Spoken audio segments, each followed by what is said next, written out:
ಎಲ್ರಿಗೂ ನಮಸ್ಕಾರ. ಆಚಾರ ವಿಚಾರ ಉಚ್ಚಾರದ 11ನೇ ಲೀಲಾಜಾಲ ದಿವಸದಲ್ಲಿ ನಾವು ಸೇರಿದ್ದೇವೆ.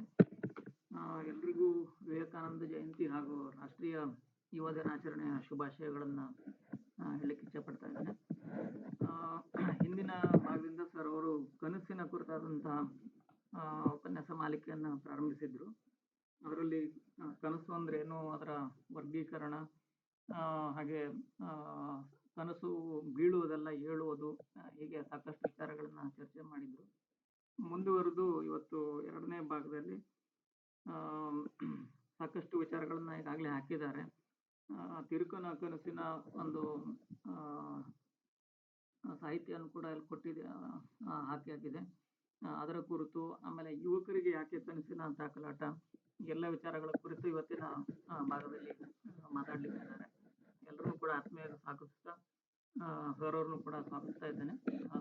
ಪ್ರಾರಂಭಿಸ್ಬಿಟ್ಟಿದ್ದೀವಿ.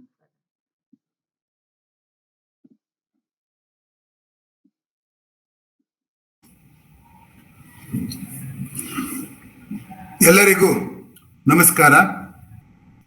ಕನಸನ್ನು ಕುರಿತಂತ ಕಳೆದ ಚರ್ಚೆಯ ಬಗ್ಗೆ ಸ್ವಲ್ಪ ಸಕಾರಾತ್ಮಕವಾದ ಪ್ರತಿಕ್ರಿಯೆ ಬರಬಹುದು ಅಂತ ನಮ್ಮ ಕನಸು ಇತ್ತು. ಆ ಕನಸು ಸ್ವಲ್ಪ ಮಟ್ಟಿಗೆ ನನಸಾಗಿದೆ. ಇದುವರೆಗೆ ಯಾವ ಯೂಟ್ಯೂಬ್ನ ಒಂದು ಧ್ವನಿ ಮುದ್ರಿಕೆಯು 6 ದಿನಗಳೊಳಗಾಗಿ 137 ಜನ ನೋಡಿರೋವಂಥದ್ದು ಕಡಿಮೆ ಇದನ್ನ ನೋಡಿದ್ದಾರೆ ಅನ್ನುವಂಥದ್ದು ಒಂದು ಸಕಾರಾತ್ಮಕ ಬೆಳವಣಿಗೆ. ಎರಡನೆಯ ಸಕಾರಾತ್ಮಕ ಬೆಳವಣಿಗೆ ಅಂದ್ರೆ ಆಚಾರ ವಿಚಾರ ಮತ್ತು ಉಚ್ಚಾರದ ಗುಂಪಿನಲ್ಲಿ ವಾಟ್ಸಪ್ನಲ್ಲಿ ಅನೇಕರು ತಮ್ಮ ಪ್ರತಿಕ್ರಿಯೆಯನ್ನು ಹೆಚ್ಚಿನ ಸಂಖ್ಯೆಯಲ್ಲಿ ಬರೆದಿದ್ದಾರೆ ಮೊದಲಿಗಿಂತ ಅನ್ನುವಂಥದ್ದು ಎರಡನೆಯ ಸಕಾರಾತ್ಮಕ ಬೆಳವಣಿಗೆ. ಮೂರನೆಯ ಸಕಾರಾತ್ಮಕ ಬೆಳವಣಿಗೆ,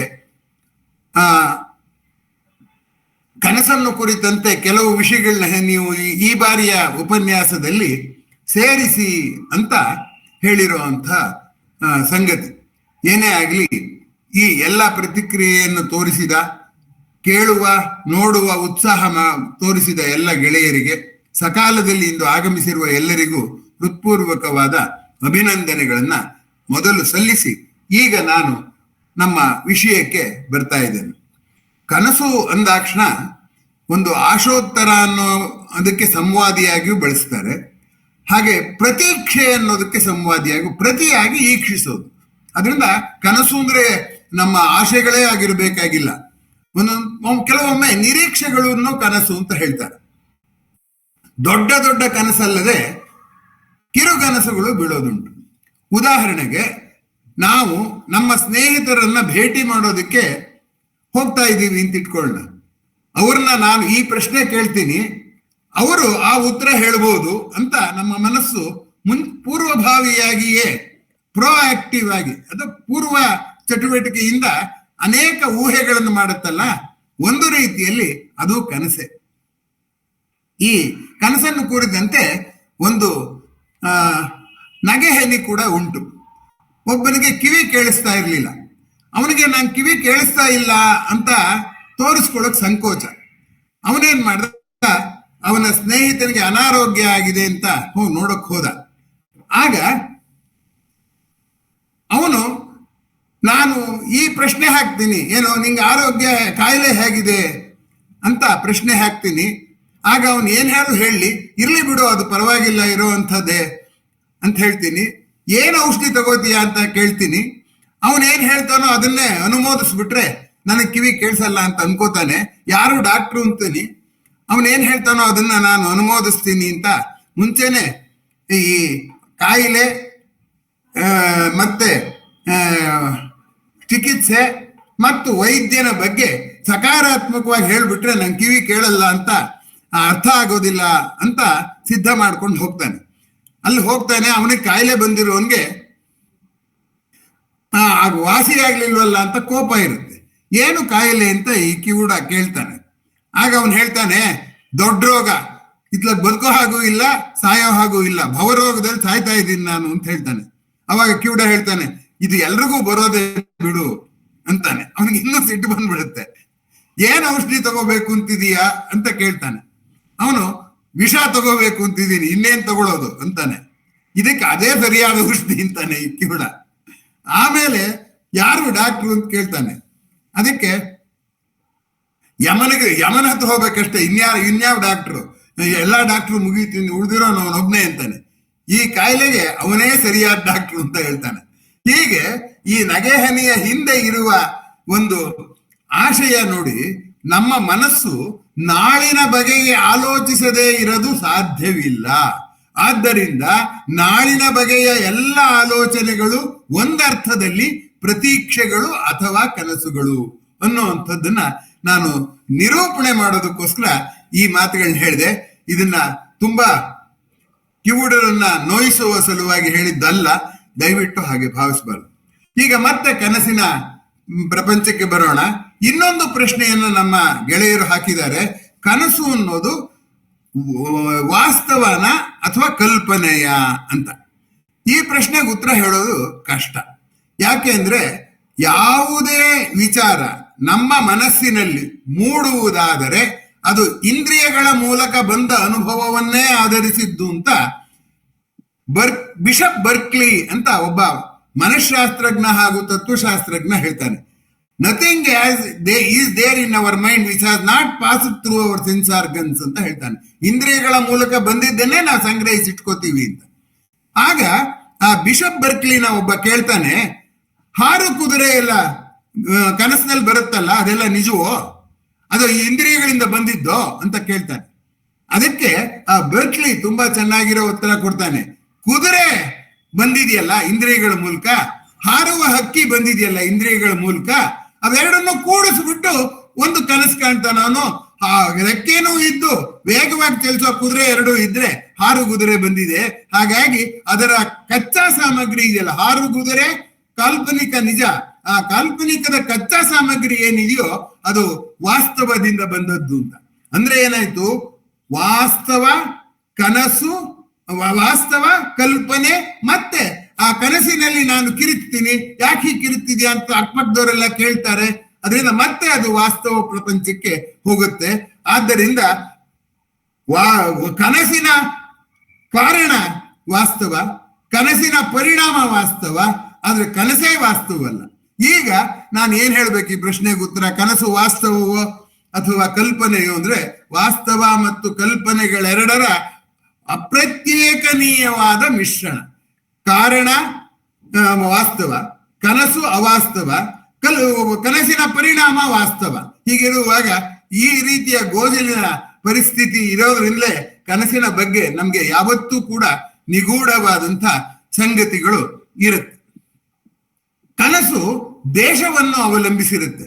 ಈಗ ಒಂದು ಹಳ್ಳಿಯಲ್ಲಿ ಬೆಳೆದ ಮಗು ಜಾತ್ರೆಗೆ ಹೋಗುವ ಕನಸು ಕಾಣುತ್ತೆ, ನಗರದಲ್ಲಿ ಬೆಳೆದ ಮಗು ಮಾಲ್ಗೆ ಹೋಗುವ ಕನಸು ಕಾಣುತ್ತೆ. ಇಲ್ಲಿ ಗಮನಿಸಿ, ಮಗು ಏನನ್ನ ನೋಡಿದೆ, ಯಾವುದರ ಬಗ್ಗೆ ಅವರಿವರಿಂದ ಕೇಳಿಸ್ಕೊಂಡಿದೆ. ಹಳ್ಳಿಯ ಮಗು ಅಂದ್ರೆ ಜಾತ್ರೆ ಬಗ್ಗೆ, ಅದಕ್ಕೆ ವರ್ಷ ಕಾಯ್ಬೇಕದು. ಆದ್ರೆ ನಗರದ ಮಗು ಮಾಲ್ನ ಬಗ್ಗೆ ತಾನು ಹೋಗಿ ನೋಡಿದೆ, ಇನ್ನೇನೋ ಕೇಳಿಸ್ಕೊಂಡಿದೆ, ಎಲ್ಲ ಸೇರಿ ಕನಸು ಬೀಳೋದ್ರಿಂದ ಹಳ್ಳಿಯ ಮಗುವಿನದು ಕನಸೆ, ನಗರದ ಮಗುವಿನದು ಕನಸೆ. ಆದರೆ ಆ ಕನಸಿನ ಬೇರು ಬೇರೆ ಬೇರೆ ಇರೋದ್ರಿಂದ ದೇಶವನ್ನ ಆಧರಿಸಿ, ಪರಿಸರವನ್ನ ಆಧರಿಸಿ ಕನಸುಗಳು ಬೀಳುತ್ತವೆ ಅನ್ನುವಂಥದ್ದು ಒಂದು ಅಂಶ, ದೇಶವನ್ನ ಆಧರಿಸಿದ ಕನಸು. ಅದೇ ರೀತಿ ಕಾಲವನ್ನು ಆಧರಿಸಿದ ಕನಸುಗಳು ಇರಬಹುದು. ಈಗ ಬಹಳ ಹಿಂದೆ ವೈಚಾರಿಕತೆ ಇಲ್ಲದೆ ಇದ್ದಾಗ ದೆವ್ವದ ಕನಸು ಬೀಳಬಹುದು. ಆದ್ರೆ ತುಂಬಾ ವೈಚಾರಿಕತೆ ಇದ್ದಾಗ ದೆವ್ವದ ಕನಸು ಬೀಳೋದಿಲ್ಲ. ಆದ್ರೆ ರೋಬೋ ಬಂದ್ಬಿಟ್ಟು ಇಡೀ ಭೂಮಿಯನ್ನೇ ಸುಟ್ಟಾಕೋ ಕನಸು ಕಾಣಬಹುದು. ಹಾಗಾಗಿ ಕಾಲ ದೇಶಗಳನ್ನು ಆಧರಿಸಿಯೇ ಕನಸುಗಳು ರೂಪುಗೊಳ್ಳುತ್ತವೆ. ಯಾಕೆಂದ್ರೆ ವಾಸ್ತವವನ್ನು ಹೀರಿಕೊಳ್ಳುತ್ತೆ, ಮತ್ತೆ ಕನಸಾಗಿಸುತ್ತೆ, ಮತ್ತೆ ವಾಸ್ತವ ಪ್ರಪಂಚಕ್ಕೆ ಅದರ ಪರಿಣಾಮ ಉಂಟಾಗುತ್ತೆ ಅನ್ನುವ ದೃಷ್ಟಿಯಿಂದ ನೋಡಿದಾಗ ದೇಶ ಕಾಲ ಎರಡನ್ನೂ ಅವಲಂಬಿಸಿ ಕನಸು ಆಗುತ್ತೆ. ಇನ್ನು ಕೆಲವರು ಹೇಳಿದ್ರು, ಕನಸಿನ ವರ್ಗೀಕರಣಕ್ಕೆ ನೀವು ಹೋಗ್ಬಿಟ್ರಿ, ಆದ್ರೆ ಕನಸಿನ ಮೂಲ ಯಾವುದು ಅಂತ ಅವರು ಕೇಳಿದ್ರು. ಅವ್ರು ಹೇಳುವ ಮಾತಿನಲ್ಲಿ ನನಗೆ ಅನ್ಸಿದ್ದು ಕನಸಿನ ಮೂಲ ಮನಸ್ಸು ಅಂತ. ಹಾಗಲ್ಲ, ಮನಸ್ಸು ಕಾಣುತ್ತೆ ಕನಸನ್ನ. ಆದ್ರಿಂದ ಕನಸಿನ ಮೂಲ ಇರೋದು 3 ಅಂಶಗಳು. ನಮಗೆ ಈ ಕ್ಷಣದಲ್ಲಿ ನೇರವಾಗಿ ಆಗುತ್ತಿರುವ ಅನುಭವ, ಅದು ಒಂದು ಆಕರ. ನಮಗೆ ಈಗಾಗಲೇ ಆಗಿರುವ ಅನುಭವಗಳು. ಅನುಭವ ಅಂದ್ರೆ ನಾನು ನೋಡಿರೋದಾಗಲ್ಲ, ಇನ್ನೊಬ್ರು ಯಾರೋ ವಿವರಿಸಿರೋದಿರ್ಬೋದು. ನಾ ಸಿನಿಮಾಕ್ಕೆ ಹೋಗಿಲ್ಲ, ಸಿನಿಮಾದಲ್ಲಿ ಹಾಗಿದೆ ಹೀಗಿದೆ ಅಂತ ಹೇಳಿದ್ದನ್ನ ಹೇಳಿ ನಂಗೆ ಸಿನಿಮಾಕ್ಕೆ ಹೋದ ಕನಸು, ಹೋಗಬೇಕೆಂಬ ಕನಸು ಉಂಟಾಗ್ಬೋದು. ಹೀಗಾಗಿ ಪೂರ್ವಾನುಭವ ಮತ್ತೆ ಅನುಭವ ಎರಡೂ ಬೆರೆತದ್ರ ಜೊತೆಗೆ ನನ್ನಲ್ಲಿ ಒಂದು ಅತೃಪ್ತಿ, ಈ ಮೂರರಲ್ಲಿ ಯಾವುದು ಇಲ್ಲದೆ ಇದ್ರೂ ಕನಸು ಸ್ಪಷ್ಟ ಆಗೋದಿಲ್ಲ. ಹಾಗಾಗಿ ಈಗ ಕನಸಿನ ಮೂಲ ಸೆಲೆಗಳು 3 ಅನ್ನೋದನ್ನ ನಾನು ನಿಮ್ಗೆ ಸ್ಪಷ್ಟ ಮಾಡೋದಕ್ಕೆ ಬಯಸ್ತೇನೆ. ಈ 3 ಸೆಲೆಗಳು ಪ್ರಬಲವಾಗಿದ್ದರೆ ಕನಸು ಪ್ರಬಲವಾಗಿರುತ್ತೆ. ಅತ್ಯಂತ ಸಂತೃಪ್ತನಾದ ಮನುಷ್ಯ ಪ್ರಪಂಚದ ಸಂಪರ್ಕವೇ ಇಲ್ಲ. ಅಂಥವ್ರನ್ನ ಏನಂತಾರೆ ಅಂದ್ರೆ ಉಪರತಿ ಅಂತಾರೆ. ಉಪರತಿ ಅಂದ್ರೆ ತನ್ನಲ್ಲಿಯೇ ತಾನು ಸಂತೋಷ ಕಟ್ಕೊಳ್ಳುವಂಥದ್ದು.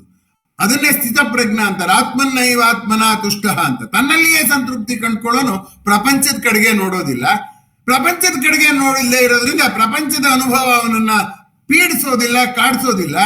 ಆದ್ರಿಂದ ಅವನಿಗೆ ಕನಸು ಬೀಳೋ ಸಾಧ್ಯತೆ ಇಲ್ಲ. ಪೂರ್ತಿ ನಿದ್ದೆಗೆಟ್ಟವನಿಗೆ, ಸದಾ ಪ್ರಪಂಚದ ಸಂಪರ್ಕ ಇಟ್ಟಿರುವಂತವನಿಗೂ ಕೂಡ ಕನಸು ಬೀಳುವಂತ ಸಾಧ್ಯತೆ ಕಡಿಮೆ. ಹೀಗಾಗಿ ಈ 3 ಅಂಶಗಳು ತುಂಬಾ ಮುಖ್ಯವಾಗುತ್ತೆ ಅಂತ. ಕನಸು ಅನ್ನೋದು ಕಾಲದ ಮೇಲೆ ಅವಲಂಬಿಸುತ್ತೆ ಅನ್ನುವಂಥದ್ದನ್ನ ಕಳೆದ ಬಾರಿಯೂ ನಾನು ಪ್ರಸ್ತಾಪ ಮಾಡಿದ್ದೆ. ವಿವಿಧ ವಯೋಮಾನದವರಿಗೆ ವಿವಿಧ ಕನಸುಗಳು ಬರುತ್ತೆ ಅಂತ. ಆದ್ದರಿಂದ ಕನಸಿನ ಒಂದು ರೇಖೆ ಹೇಳಿದ್ರೆ, ನಾವು ಶಿಶುಗಳಾಗಿದ್ದಾಗ ಕನಸು ಕಡಿಮೆ, ಆ ಕನಸು ಏರುತ್ತಾ ಹೋಗುತ್ತೆ. ಪ್ರಾಯ ಬಂದಾಗ ಅದು ಗರಿಷ್ಠ ಕನಸಾಗುತ್ತೆ, ಆಮೇಲೆ ಕನಸು ಇಳಿಯುತ್ತಾ ಬರುತ್ತೆ. ಹೀಗಾಗಿ ಪ್ರಾಯದಲ್ಲಿ ಅತ್ಯಂತ ಹೆಚ್ಚಿನ ಕನಸುಗಳು ಇರುತ್ತೆ. ಯಾಕೆಂದ್ರೆ ಭವಿಷ್ಯದ ಒತ್ತಡವೂ ಯುವಕರಲ್ಲಿ ಜಾಸ್ತಿ. ಸುತ್ತಮುತ್ತ ನೋಡಿ ಬೇಗ ಆವೇಶಕ್ಕೆ ಒಳಗಾಗೋದು ಜಾಸ್ತಿ, ಆವೇಶಕ್ಕೊಳಗಾದಾಗ ಅತೃಪ್ತಿ ಆಗೋದು ಜಾಸ್ತಿ. ಹಾಗಾಗಿ ಕನಸಿನ ತಾಕಲಾಟವೂ ಜಾಸ್ತಿ. ಅದಕ್ಕೆ ಆಲ್ಫ್ರೆಡ್ ನಾರ್ತ್ ವೈಟ್ ಹೆಡ್ ಅನ್ನೋರು ಹೇಳ್ತಾರೆ, ಪ್ರಾಯದ ಜೀವನದ ಕಲ್ಪನೆ ತುಂಬಾ ಸುಂದರವಾಗಿರುತ್ತೆ, ಆದ್ರೆ ಪ್ರಾಯದ ಜೀವನ ನರಕ ಸದೃಶವಾಗಿರುತ್ತೆ. ಯಾಕೆಂದ್ರೆ ಎಲ್ಲವೂ ಅಸ್ಪಷ್ಟ, ಎಲ್ಲವೂ ಗೊಂದಲ, ಅನೇಕ ಕನಸುಗಳು, ಒಂದು ಕನಸಿಗೂ ಇನ್ನೊಂದು ಕನಸಿಗೂ ತಾಕಲಾಟ, ಮನೆಯವರ ಕನಸಿಗೂ ಯುವಕನ ಕನಸಿಗೂ ತಾಕಲಾಟ, ಯುವಕನ ಕನಸಿಗೂ ಅವನ ಗೆಳೆಯನ ಕನಸಿಗೂ ತಾಕಲಾಟ. ಹೀಗಾಗಿ ಕನಸಿನ ತಾಕಲಾಟದಲ್ಲಿ ಯುವಕ DVG ಅವರು ರಾವಣನನ್ನು ಬರೆದಿದ್ರಲ್ಲ, ಹುರಿಬಾನಲೆಯಲ್ಲಿ ಸಿಡಿದಾಡುತ್ತಿದ್ದ ಕಾಳವನ ಬಾಳ್ ಅಂತ. ಹಾಗೆ ಪ್ರಾಯದ ಬಾಳು ಕೂಡ ಈ ಕನಸಿನ ಚಪಲಗಳ ಕಾದ ಬಾಣಲೆಯಲ್ಲಿ ಸಿಡಿದಾಡುವ ಕಾಳಿನ ಹಾಗಿರುತ್ತೆ ಅನ್ನುವ ಅರ್ಥವನ್ನ ಆಲ್ಫ್ರೆಡ್ ನಾರ್ತ್ ವೈಟ್ ಹೆಡ್ ಹೇಳ್ತಾರೆ. ಇವತ್ತು 12ನೇ ತಾರೀಕು ಯುವ ದಿನಾಚರಣೆ. ವಿವೇಕಾನಂದರ ನೆನಪಿನಲ್ಲಿ ರಾಷ್ಟ್ರೀಯ ಯುವ ದಿನಾಚರಣೆ. ಆ ದೃಷ್ಟಿಯಿಂದ ರಾಷ್ಟ್ರೀಯ ಯುವ ದಿನಾಚರಣೆಯಲ್ಲಿ ನಾನು ಯುವಕರನ್ನ ಹೆದರಿಸುವ ಸಲುವಾಗಿ ಇದನ್ನು ಹೇಳಲಿಲ್ಲ, ಕನಿಕರಿಸುವ ಸಲುವಾಗಿ ಹೇಳಿದ್ದೀನಿ. ಆದರೂ ಕನಸಿನ ಕಾಟ ತಪ್ಪಿಸ್ಕೋಬೇಕಾದ್ರೆ 2-3 ದಾರಿಗಳಿದೆ. ಒಂದು, ಇದ್ದಿದ್ರಲ್ಲಿ ಸಂತೃಪ್ತಿಯಾಗಿರುವಂಥದ್ದು ಒಂದು ದಾರಿ. ಕನಸುಗಳನ್ನ ಕಡಿಮೆ ಮಾಡ್ಕೊಳ್ಳೋದು 2ನೇ ದಾರಿ. 3ನೇ ದಾರಿ, ಒಂದು ಕನಸಿಗೂ ಇನ್ನೊಂದು ಕನಸಿಗೂ ತಿಕ್ಕಾಟವಾಗದ ಹಾಗೆ ಪರಿಪೂರಕವಾದ ಕನಸುಗಳನ್ನ ಕಾಣೋದು 3ನೇ ದಾರಿ. ಇದನ್ನ ಕಾಣ್ದಲೇನೆ ಹಾಗೆ ನಾವು ಎಲ್ಲ ಕನಸುಗಳನ್ನು ಮಾಡಕ್ ಹೋಗ್ತೀವಿ ಅಂತಂದ್ರೆ ಏನಾಗುತ್ತೆ ಅಂತಂದ್ರೆ, ನಮಾಜ್ ಮಾಡೋಕ್ ಹೋಗಿ ಮಸೀದಿ ಕೆಡುಕೊಂಡ್ರು ಅನ್ನೋ ಹಾಗೆ ಕನಸುಗಳ ಬೆನ್ನ ಹತ್ತಿ ಹೋಗಿ ವಾಸ್ತವವನ್ನ ನಾವು ಹಾಳು ಮಾಡಿಕೊಳ್ಳುವ ಅಪಾಯ ಇದೆ ಅನ್ನುವಂಥದ್ದನ್ನ ನಾನು ನಿಮ್ಗೆ ಹೇಳೋದಕ್ಕೆ ಬಯಸ್ತೀನಿ. ಕನಸು ಅನ್ನೋದು ಭವಿಷ್ಯತ್ತನ್ನು ಕುರಿತದ್ದಾದ್ದರಿಂದ ಗತಕಾಲವನ್ನ ಆಧರಿಸಿದ್ದಾದ್ದರಿಂದ ಈ ಗತಕಾಲ ಭವಿಷ್ಯತ್ ಕಾಲ ಎರಡೂ ವರ್ತಮಾನದ ನೆಮ್ಮದಿಯನ್ನು ಕಳೆಯುವಂತ ಕೆಲಸವನ್ನೇ ಕನಸುಗಳು ಮಾಡುತ್ತವೆ ಅಂತ ಕೂಡ ಒಂದು ವಾದ ಇದೆ. ಆದ್ದರಿಂದ ಕನಸು ಅನ್ನೋದು ನಮ್ಮ ವೈರಿ ಅಲ್ಲ, ನಮ್ಮನ್ನ ಕಟ್ಟಿ ಹಾಕುವಂತ ಒಂದು ನಿರ್ಬಂಧ, ನಮ್ಮ ಇಂದಿನ ಅಂದವನ್ನು ಕೆಡಿಸುವಂತಹದ್ದು ಅನ್ನುವಂಥ ಅಭಿಪ್ರಾಯ ಕೂಡ ಇದೆ. ಆದ್ದರಿಂದ ಕನಸಿನ ಮೂಲವನ್ನ ನಾವು ಸೂಕ್ಷ್ಮವಾಗಿ ನೋಡಿಯಾಯಿತು. ಕನಸಿನ ದೇಶಾವಲಂಬನೆ ಮತ್ತು ಕಾಲಾವಲಂಬನೆಯನ್ನು ಮಾಡಿದ್ದಾಯಿತು. ಈಗ ಕನಸು ಮಾರಾಟದ ಸರುಕೆ ಅಂತ ಇನ್ನೊಂದು ಪ್ರಶ್ನೆಯನ್ನ ನಾನೇ ಹಾಕೊಂಡಿದ್ದೀನಿ. ನಾವು ವಸ್ತುಗಳನ್ನ ಮಾರಾಟ ಮಾಡಬಹುದು, ಕನಸುಗಳನ್ನ ಮಾರಾಟ ಮಾಡೋಕ್ ಸಾಧ್ಯವೇ ಅಂತ. ಯಾಕೆ ಅಂದ್ರೆ ಕನಸು ಸಾಮಗ್ರಿ ಅಲ್ಲ, ಒಬ್ಬೊಬ್ಬರ ಕನಸು ಬೇರೆ. ಹಾಗಾದ್ರೆ ಮಾರಾಟದ ಸರಕು ಹೇಗಾಗಕ್ಕೆ ಸಾಧ್ಯ ಅಂತ ಮೇಲು ನೋಟಕ್ಕೆ ಅನ್ಸುತ್ತೆ. ಆದ್ರೆ ನಿಧಾನವಾಗಿ ಆಲೋಚನೆ ಮಾಡಿ, ವೈಯಕ್ತಿಕ ಕನಸಿನ ಹಾಗೆ ಸಾಮೂಹಿಕ ಕನಸುಗಳು ಉಂಟು. ಅದನ್ನ ವ್ಯಂಗ್ಯವಾಗಿ ಮಾಸ್ ಹಿಸ್ಟೀರಿಯಾ ಅಂತನೂ ಕರೆಯೋದುಂಟು, ಸಮೂಹ ಸನ್ನಿ ಅಂತ ಕರೆಯೋದು ಉಂಟು.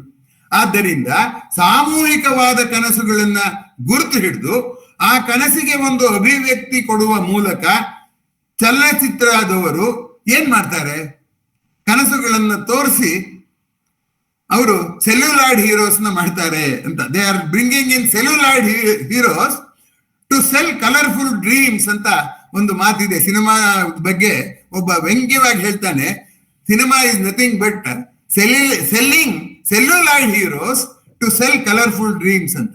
ಇಲ್ಲಿ ಗಮನಿಸಬೇಕಾದ್ದು ಸೆಲ್ಯುಲಾಯ್ಡ್ ಹೀರೋಸ್ ಅನ್ನುವಾಗ ಅದು ಒಂದು ತೆಳುವಾದ ಪೊರೆ, ಪ್ಲಾಸ್ಟಿಕ್ ನ ಪೊರೆ, ಬೆಂಕಿ ಸೋಕಿದ್ರೆ ಸುಟ್ಟು ಹೋಗುವ ಪೊರೆ. ಆ ಸುಟ್ಟು ಹೋಗುವ ಪೊರೆಯಲ್ಲಿ ಸುಟ್ಟು ಹೋಗುವ ಕನಸನ್ನ ಮಾರಾಟ ಮಾಡ್ತಾರೆ ಅನ್ನುವ ದೃಷ್ಟಿಯಿಂದ ನೋಡಿದಾಗ ಕನಸು, ಸಾಮೂಹಿಕ ಕನಸುಗಳನ್ನ ಗ್ರಹಿಸಿ ಅದನ್ನ ಮಾರಾಟದ ಸರಕಾಗಿ ಮಾಡಿಸುತ್ತಿರುವುದು ನಮ್ಮ ಅರಿವಿಗೆ ಬಂದಿಲ್ಲವೇ ಹೊರತು ಅದು ನಿರಂತರವಾಗಿ ನಡೆಯುತ್ತಲೇ ಇದೆ ಅನ್ನುವಂಥದ್ದನ್ನ ಗಮನಿಸ್ಬೇಕು. ಇನ್ನೊಂದು ಕನಸಿನ ಮಾರಾಟದ ಕಟ್ಟೆ ಇದೆ, ಅದನ್ನ ನೆನಪು ಮಾಡ್ಕೊಳ್ಳಿ. ಯಾವುದು ಅಂದ್ರೆ ಚುನಾವಣೆಯ ಸಂದರ್ಭದಲ್ಲಿ ಓಟಿನ ಬೇಟೆಗೆ ಒಂದು ಮಿಕಾ ಬೇಕಲ್ಲ. ಬೇಟೆ ಆಡ್ಬೇಕಾದ್ರೆ ಒಂದು ಪ್ರಾಣಿಯನ್ನು ಕಟ್ಟಿ ಹಾಕಿ ಅದನ್ನ ತಿನ್ನುವ ಆಸೆಗೆ ಕಾಡು ಪ್ರಾಣಿ ಬಂದಾಗ ಆ ಕಾಡು ಪ್ರಾಣಿಯನ್ನ ಕೊಲ್ತಾರಲ್ಲ. ಹಾಗಾಗಿ ಓಟಿನ ಬೇಟೆಯ ಮಿಕ ಯಾವುದು ಅಂದ್ರೆ ಸಾಮೂಹಿಕ ಕನಸು. ಅವರಿಗೆ ಇಲ್ಲದೇ ಇರೋ ಕನಸನ್ನ ನಾವು ಮಾಡ್ಕೊಡ್ತೀವಿ ಅಂತ ಕೈಯಲ್ಲೇ ಕೈಲಾಸ ತೋರಿಸಿ ಮತ ಹಾಕಿಸಿಕೊಳ್ಳುವ ಪ್ರಯತ್ನ ಮಾಡೋದ್ರಿಂದ ಈ ಕನಸು ಅನ್ನುವಂಥದ್ದು ಇದಕ್ಕೂ ಕೂಡ ವ್ಯಾಪಕವಾಗುವಂಥದ್ದು ಅನ್ನುವಂಥದ್ದನ್ನ ಗಮನಿಸಬೇಕು. ಈಗ ಸ್ವಲ್ಪ ಗಂಭೀರವಾದ ವಿಷಯಕ್ಕೆ ಬರೋಣ. ವ್ಯಾವಹಾರಿಕದ ವಿಷಯಗಳಲ್ಲೇ ಇದ್ದದ್ದು, ಈಗ ಸ್ವಲ್ಪ ದಾರ್ಶನಿಕ ವಿಷಯಗಳಿಗೆ ನಾನು ಬರ್ತೇನೆ. ಕನಸು ಅನ್ನೋದು ಬಗ್ಗೆ ನಾವು ಚರ್ಚೆ ಮಾಡುವಾಗ ಕನಸಿನ ಬಗ್ಗೆ ಒಂದು ಧೋರಣೆ, ಜೀವನದ ಬಗ್ಗೆ ಒಂದು ಧೋರಣೆ ಅನ್ನೋ ರೀತಿಯಲ್ಲಿ ನಾವು ಆಲೋಚನೆ ಇದುವರೆಗೂ ಮಾಡಿದ್ದೀವಿ. ಅಥವಾ ಜೀವನದಿಂದ ಮೂಡಿದ ಕನಸು, ಕನಸಿನಿಂದ ವ್ಯತ್ಯಸ್ತಗೊಂಡ ಜೀವನ, ಹೀಗೆ ಕನಸು ಜೀವನ ಎರಡನ್ನು ಪ್ರತ್ಯೇಕಿಸಿ ನೋಡಿದ್ದೀವಿ. ಆದರೆ ಆ ಎರಡೂ ಗ್ರಹಿಸೋದು ಒಂದೇ ಮನಸ್ಸು. ಆದ್ದರಿಂದ ಒಂದು ರೀತಿಯಲ್ಲಿ ಕನಸು ನಿಜವೋ ಜೀವನ ನಿಜವೋ, ಯಾವುದು ವಾಸ್ತವ ಅಂತ ಕೇಳಿದ್ರು ಅಂತ ನಮ್ಮ ಗೆಳೆಯರು ಅಂತ ಹೇಳಿದ್ನಲ್ಲ, ಆ ಪ್ರಶ್ನೆಗೆ ನಾನು ಇಲ್ಲಿವರೆಗೂ ಅಮಾನತಿನಲ್ಲಿ ಇಟ್ಟಿದ್ದು ವ್ಯವಹಾರದ್ದೆಲ್ಲ ಮುಗಿಸಿ ದಾರ್ಶನಿಕತೆಗೆ ಬಂದಾಗ ಅದ್ರ ಬಗ್ಗೆ ಚರ್ಚೆ ಮಾಡೋಣ. ಈ ಕನಸು ಹೇಗೆ ತತ್ಕಾಲಿಕವೋ ಜೀವನವೂ ಅಷ್ಟೇ ತತ್ಕಾಲಿಕವಾದದ್ದು, ಸ್ವಲ್ಪ ಸುದೀರ್ಘವಾದದ್ದು. ಹೀಗಾಗಿ ಜೀವನವನ್ನೇ ಕನಸೆಂದು ಭಾವಿಸಬೇಕು. ಯಾಕೆ ಅಂದ್ರೆ ಕನಸು ತಾತ್ಕಾಲಿಕ ಸತ್ಯ ಅಲ್ಲ, ತತ್ಕಾಲಿಕ ಸತ್ಯ. ತಾತ್ಕಾಲಿಕವು ಸ್ವಲ್ಪ ಮಟ್ಟಿಗೆ ಹೌದು. ಹಾಗೆ ಜೀವನವೂ ಅಷ್ಟೇ ತತ್ಕಾಲಿಕ ಸತ್ಯ, ತಾತ್ಕಾಲಿಕವೂ ಹೌದು. ಆದ್ರಿಂದ ಈ ಎರಡಕ್ಕೂ ವ್ಯತ್ಯಾಸ ಇಲ್ಲ ಅನ್ನುವಂಥದ್ದನ್ನ ಅನೇಕ ಕಡೆ ಪ್ರಸ್ತಾಪ ಮಾಡಿದ್ದಾರೆ. ದಕ್ಷಿಣಾಮೂರ್ತಿ ಸ್ತೋತ್ರದಲ್ಲಿ ಕೂಡ ಜೀವನವನ್ನ ಸುದೀರ್ಘ ಕನಸೆಂದು ಭಾವಿಸಬೇಕನ್ನೋ ಪ್ರಸ್ತಾಪ ಇದೆ. ಯೋಗ ವಾಸಿಷ್ಠದಲ್ಲಿ ರಾಮನಿಗೆ ಯಾರು ವಸಿಷ್ಠರು ಹೇಳುವ ಜೀವನ ಕ್ರಮದಲ್ಲಿ ಜೀವನವನ್ನ ಕನಸು ಅಂತ ಭಾವಿಸು ಅನ್ನುವ ನೀತಿಯಿಂದಲೇ ಪ್ರಾರಂಭ ಮಾಡ್ತಾರೆ. ಹೀಗಾಗಿ ಜೀವನಕ್ಕೂ ಕನಸಿಗೂ ಒಂದೇ ವ್ಯತ್ಯಾಸ. ಇದು ಕನಸು ಅನ್ನೋದು ಅಲ್ಪ ಕಾಲದ ಜೀವನ ಅನ್ನೋದು ಸುದೀರ್ಘವಾದ ಕನಸು ಅಂತ ಈ ರೀತಿಯಾಗಿ ನಾವು ಭಾಗ ಮಾಡಬಹುದು ಅನ್ನುವಂಥದ್ದು. ಈಗ ಇನ್ನೊಂದು ರೀತಿಯಲ್ಲಿ ನೋಡೋದಾದ್ರೆ, ನನ್ನ ಅಂತರಂಗದ ಜಗದಲ್ಲಿ ನನ್ನ ಮನಸ್ಸು ಹೇಗಿದೆ, ಏನಿದೆ ಅಂತ ಅನ್ನೋದನ್ನ ನಾನು ಹುಡುಕ್ತಾ ಹೋಗುವಾಗ ಕನಸು ಬೀಳೋದಿಲ್ಲ. ಆದ್ರೆ ಹೊರ ಜಗದ ಜೊತೆಗೆ ಆ ಹೊರ ಜಗತ್ತು ಹೇಗಿದೆ, ಆ ಹೊರ ಜಗತ್ತಿಗೂ ನನಗೂ ಹೇಗೆ ಸಂಬಂಧ ಇರಬೇಕು ಅಂತ ಆಲೋಚನೆ ಮಾಡುವಾಗ ಆ ಹೊರ ಜಗತ್ತಿನ ಯಾವ ಸಂಗತಿಗಳು ನನ್ನಲ್ಲಿ ಇಲ್ಲ, ಯಾವ ಸಂಗತಿಗಳು ನನಗೆ ಬೇಕು ಅನ್ನೋದ್ರಿಂದ ಜ್ಞೇಯ ಅಂತ ಕರೀತಾರೆ. ಇದನ್ನ ಜ್ಞಾತೃ ಅಂತಾರೆ.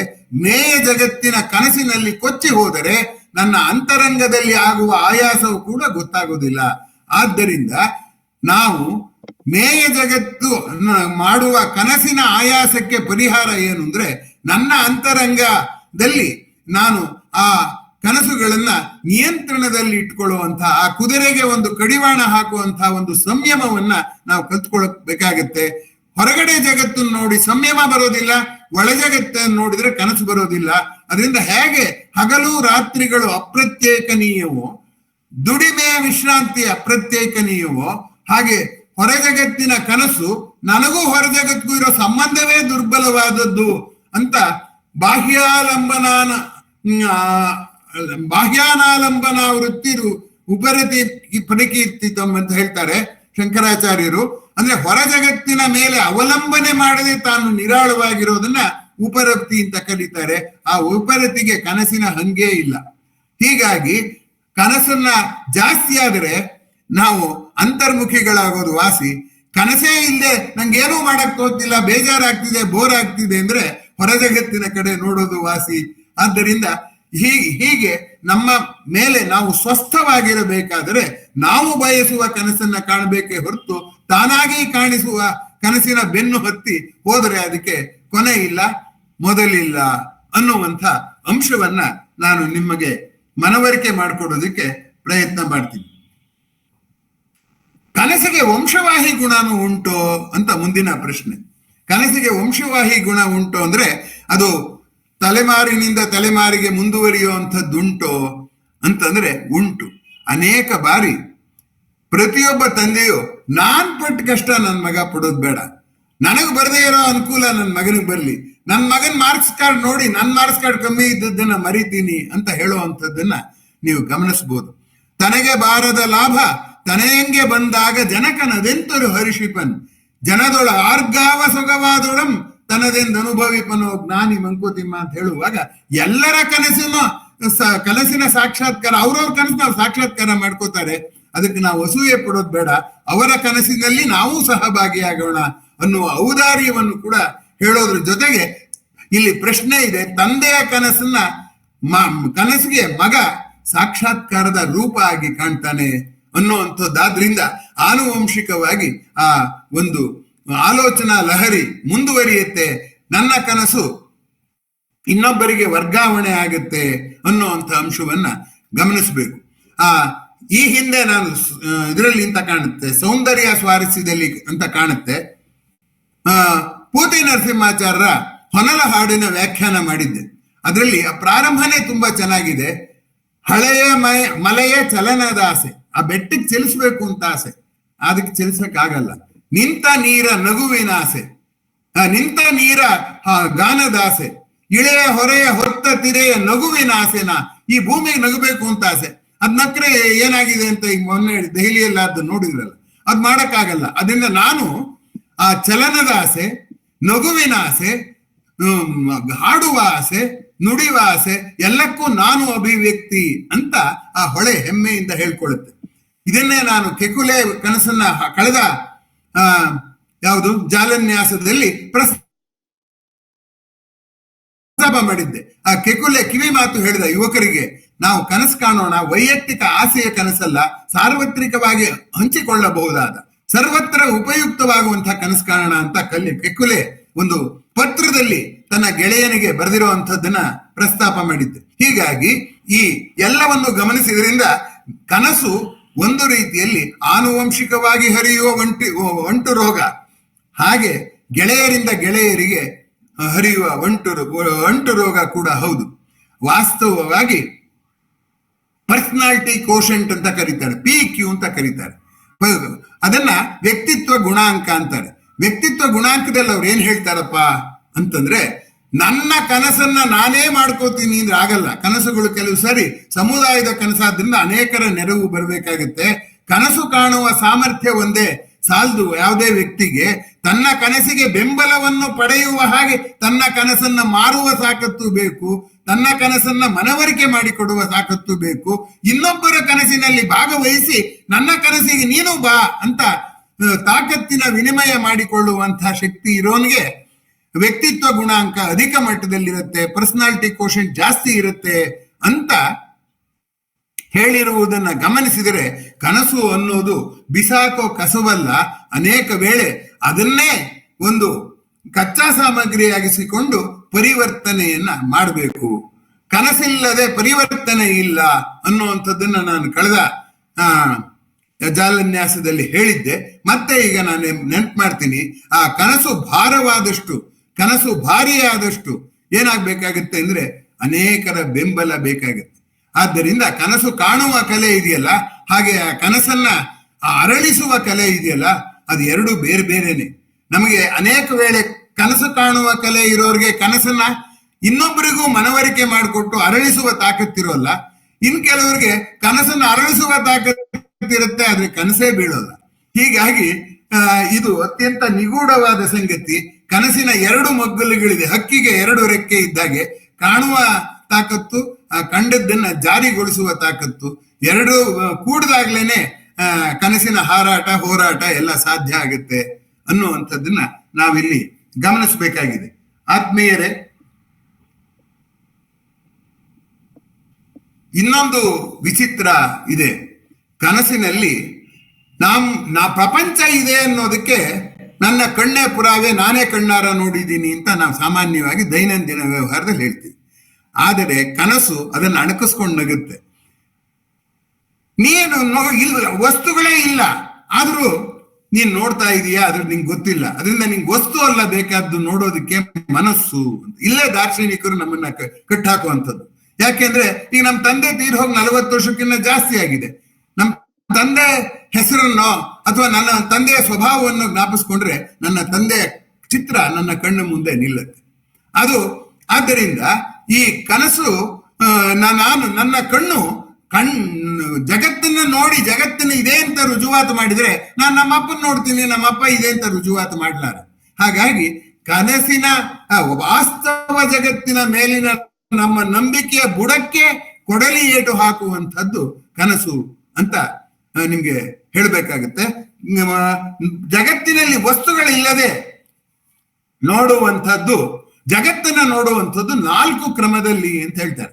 ಒಂದು ಕಾಗ್ನಿಷನ್, ಅಂದ್ರೆ ಜಗತ್ತಿನ ನೋಡಿದಾಗ ಆ ಪಂಚೇಂದ್ರಿಯಗಳಿಗೆ ಬರುವಂತಹ ರೂಪ, ರಸ, ಗಂಧ, ಸ್ಪರ್ಶ ಎಲ್ಲವೂ ಕೂಡಿಕೊಂಡು ಒಂದು ಒಳಗೆ ಸೇರ್ಪಡೆ ಆಗುತ್ತಲ್ಲ, ಇನ್ಪುಟ್ ಆಗುತ್ತಲ್ಲ, ಅದು ಒಂದು ಕಾಗ್ನಿಷನ್ ಅಂತಂತಾರೆ. ಇನ್ನೊಂದು ಇಮ್ಯಾಜಿನೇಷನ್. ನಾನು ಯಾವ್ದಾದ್ರು ಒಂದು ಕಲ್ಪಿಸ್ಕೊಂಡ್ರೆ ಅದು ಹಂಗೆ ಕಂಡುಬಿಡುತ್ತೆ ಅಂತ ಕಣ್ಣಿನ ಉದಾಹರಣೆ ಹೇಳಿದೆ. ಆದ್ರೆ ಕೈಲಾಸಂ ಅವರು ಒಂದು ಮನೋನಂದನ ಅನ್ನೋದ್ರಲ್ಲಿ ಬರೀತಾರೆ, ವಾಂತಿ ಭೇದಿ ಆಗಿತ್ತು, ಕಾಲ್ರ ಅಂತ ಅನ್ಕೊಂಡ ಸತ್ತೆ ಹೋದ ಅಂತ. ಹೀಗಾಗಿ ಇಲ್ಲಿ ನೋಡಿ, ಅವ್ನು ನೋಡಿದ್ ವಾಂತಿ ಭೇದಿ, ಕಲ್ಪಿಸ್ಕೊಂಡಿದ್ದು ಕಾಲರ. ಹಾಗಾಗಿ ಕಾಗ್ನಿಷನ್ ನಿಂದ ಒಂದು ನಮಗೆ ಜಗತ್ತಿನ ಇರುವಿನ ಅನುಭವ ಆದ ಹಾಗೆ ಕಲ್ಪನೆಯಿಂದಲೂ ಕೂಡ ಜಗತ್ತಿನ ಇರುವಿನ ಅನುಭವ ಆಗುತ್ತೆ. ಆಮೇಲೆ ಇನ್ನೊಂದಿದೆ, ಮನೋವಿಕಾರದಲ್ಲಿ ಹ್ಯಾಲುಸಿನೇಷನ್ ಅಂತಾರೆ. ಹ್ಯಾಲುಸಿನೇಷನ್ ಅಂದ್ರೆ ಅಲ್ಲಿ ವಸ್ತು ಏನು ಕಾಣಲ್ಲ, ಆದ್ರೆ ಆ ಮನೋರೋಗಿಗಳಿಗೆ ಆ ಪ್ರಪಂಚವೆಲ್ಲ ಹಾಗಿರೋ ಹಾಗೆ ಕಾಣುತ್ತೆ. ಹೀಗೆ ಈ ಎಲ್ಲ ಇರೋದ್ರಿಂದ ಈಗ ನಮ್ಮ ಬದುಕಿನ ಅನುಭವವನ್ನೇ ಬೇರನ್ನೇ ಪ್ರಶ್ನೆ ಮಾಡಬೇಕಾದಂತಹ ಸ್ಥಿತಿ ಬರುತ್ತೆ.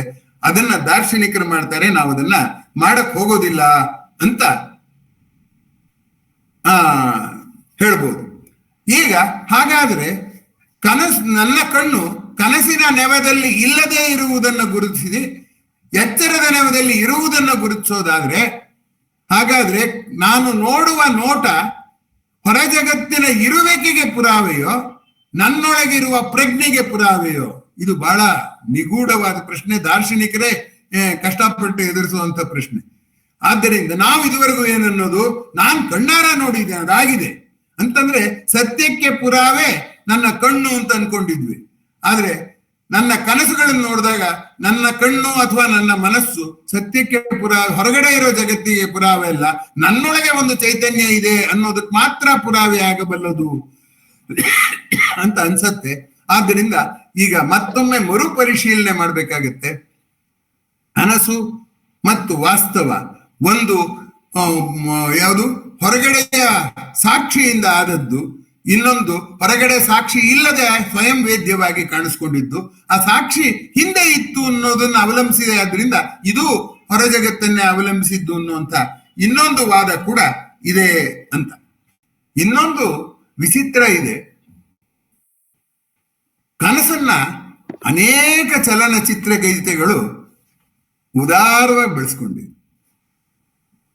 ಆ ಚಲನಚಿತ್ರ ಗೀತೆಗಳಲ್ಲಿ ನಾನು ಹಾಕಿರುವಂತಹ ಪ್ರಶ್ನೆಗಳೆಲ್ಲವೂ ಅದರಲ್ಲಿ ಗುಪ್ತವಾಗಿ ಇದೆ. ಒಂದು ಚಲನಚಿತ್ರ ಗೀತೆಯಲ್ಲಿ ಏನ್ ಹೇಳ್ತಾರೆ ಅಂದ್ರೆ, ಮನದಾಚೆ ದೂಡಿದ ಬಯಕೆ ಕನಸಾಗಿ ಕಾಡುವುದೇಕೆ ಅಂತ. ಅದು ಯಾವ್ದದು ವೀರಕೇಸರಿ ಅನ್ನೋ ಚಲನಚಿತ್ರದಲ್ಲಿ ಮೆಲ್ಲುಸಿರೆಯ ಸವಿಗಾನ ಅನ್ನೋ ಪ್ರೇಮಗೀತೆ. ಬ್ರಹ್ಮಚಾರಿ ಹೇಳುವ ಪ್ರೇಮಗೀತೆಯನ್ನು ಸಹಿಸಬೇಕಾದ ನಿಮ್ಮ ಕಷ್ಟಕ್ಕೆ ನನ್ನ ಸಹಾನುಭೂತಿ ಇದೆ, ಇರ್ಲಿ. ಆದ್ರೆ ನಾನು ಇಲ್ಲಿ ಪ್ರೇಮದ ಸುದ್ದಿ ಎತ್ತಿಲ್ಲ, ಕನಸಿನ ಸುದ್ದಿ ಎತ್ತಿರೋದು. ಮನದಾಚೆ ದೂಡಿದ ಬಯಕೆ ಕನಸಾಗಿ ಕಾಡುವುದೇಕೆ ಅನ್ನುವಂಥ ಪ್ರಸ್ತಾಪ ಇದೆ.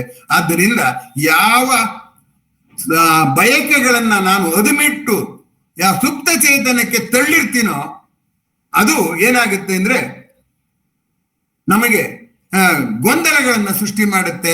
ಕನಸು ಅಂತ ಒಂದು ಗೊಂದಲ ಅಂತ. ಮಂಕುತಿಮ್ಮನ ಕಗ್ಗದಲ್ಲಿ ತೃಪ್ತಿಯರಿಯದ ವಾಂಛೆ ಜೀರ್ಣಿಸಿದ ಭುಕ್ತಿ ಒಲು ಗುಪ್ತದಲ್ಲಿ ಕೊಳೆಯುತ್ತ ವಿಷಬೀಜವಾಗಿ ಪ್ರಾಪ್ತಿಗೊಳಿಪುದು ಜೀವ ಕುನ್ಮಾದ ತಾಪಗಳ ಸುಪ್ತಬಹುದೆಂತಿಚ್ಛೆ ಮಂಕುತಿಮ್ಮ ಅಂತ ಡಿ.ವಿ.ಜಿ ಹೇಳ್ತಾರೆ. ಹೇಗೆ ನಾವು ತಿಂದಿದ್ದು ಅಜೀರ್ಣವಾದ್ರೆ ಕಾಯಿಲೆಯಾಗುತ್ತೋ ಹಾಗೆ ನನ್ನ ಮನಸ್ಸಿಗೆ ತಂದುಕೊಂಡಿದ್ದು ಇಚ್ಛೆ ಅದು ಯಾವ ಈ ವಾಸ್ತವದ ಬೇರಿಗೆ ಅಂಟುಕೊಂಡಿರಲ್ವೋ ಅದು ನಮ್ಮನ್ನು ಸುಮ್ಮನಿರೋಕ್ ಬಿಡೋದಿಲ್ಲ, ಅದೇ ಕನಸು ಅನ್ನುವ ರೀತಿಯಲ್ಲಿ ಆ ಹಾಡಿನಲ್ಲಿ ಹೇಳಿರೋದನ್ನು ಜ್ಞಾಪಿಸ್ಕೊಂಡ್ರೆ, ನಾನು ಇಚ್ಛೆ ಹೇಳಿದಾನೆ ಬುದ್ಧ, ಅದು ಆಸೆಯೇ ದುಃಖಕ್ಕೆ ಕಾರಣ ಅಂತ. ಆಸೆನ ಬಾಗಿಲಿಂದ ಕುತ್ತಿಗೆ ಹಿಡಿದು ಆಚೆ ತೊಳ್ಳಿ ಬೋಲ್ಟ್ ಹಾಕೊಂಡ್ಬಿಡ್ತೀನಿ ಅಂತ ಇಟ್ಕೊಳ್ಳೋಣ.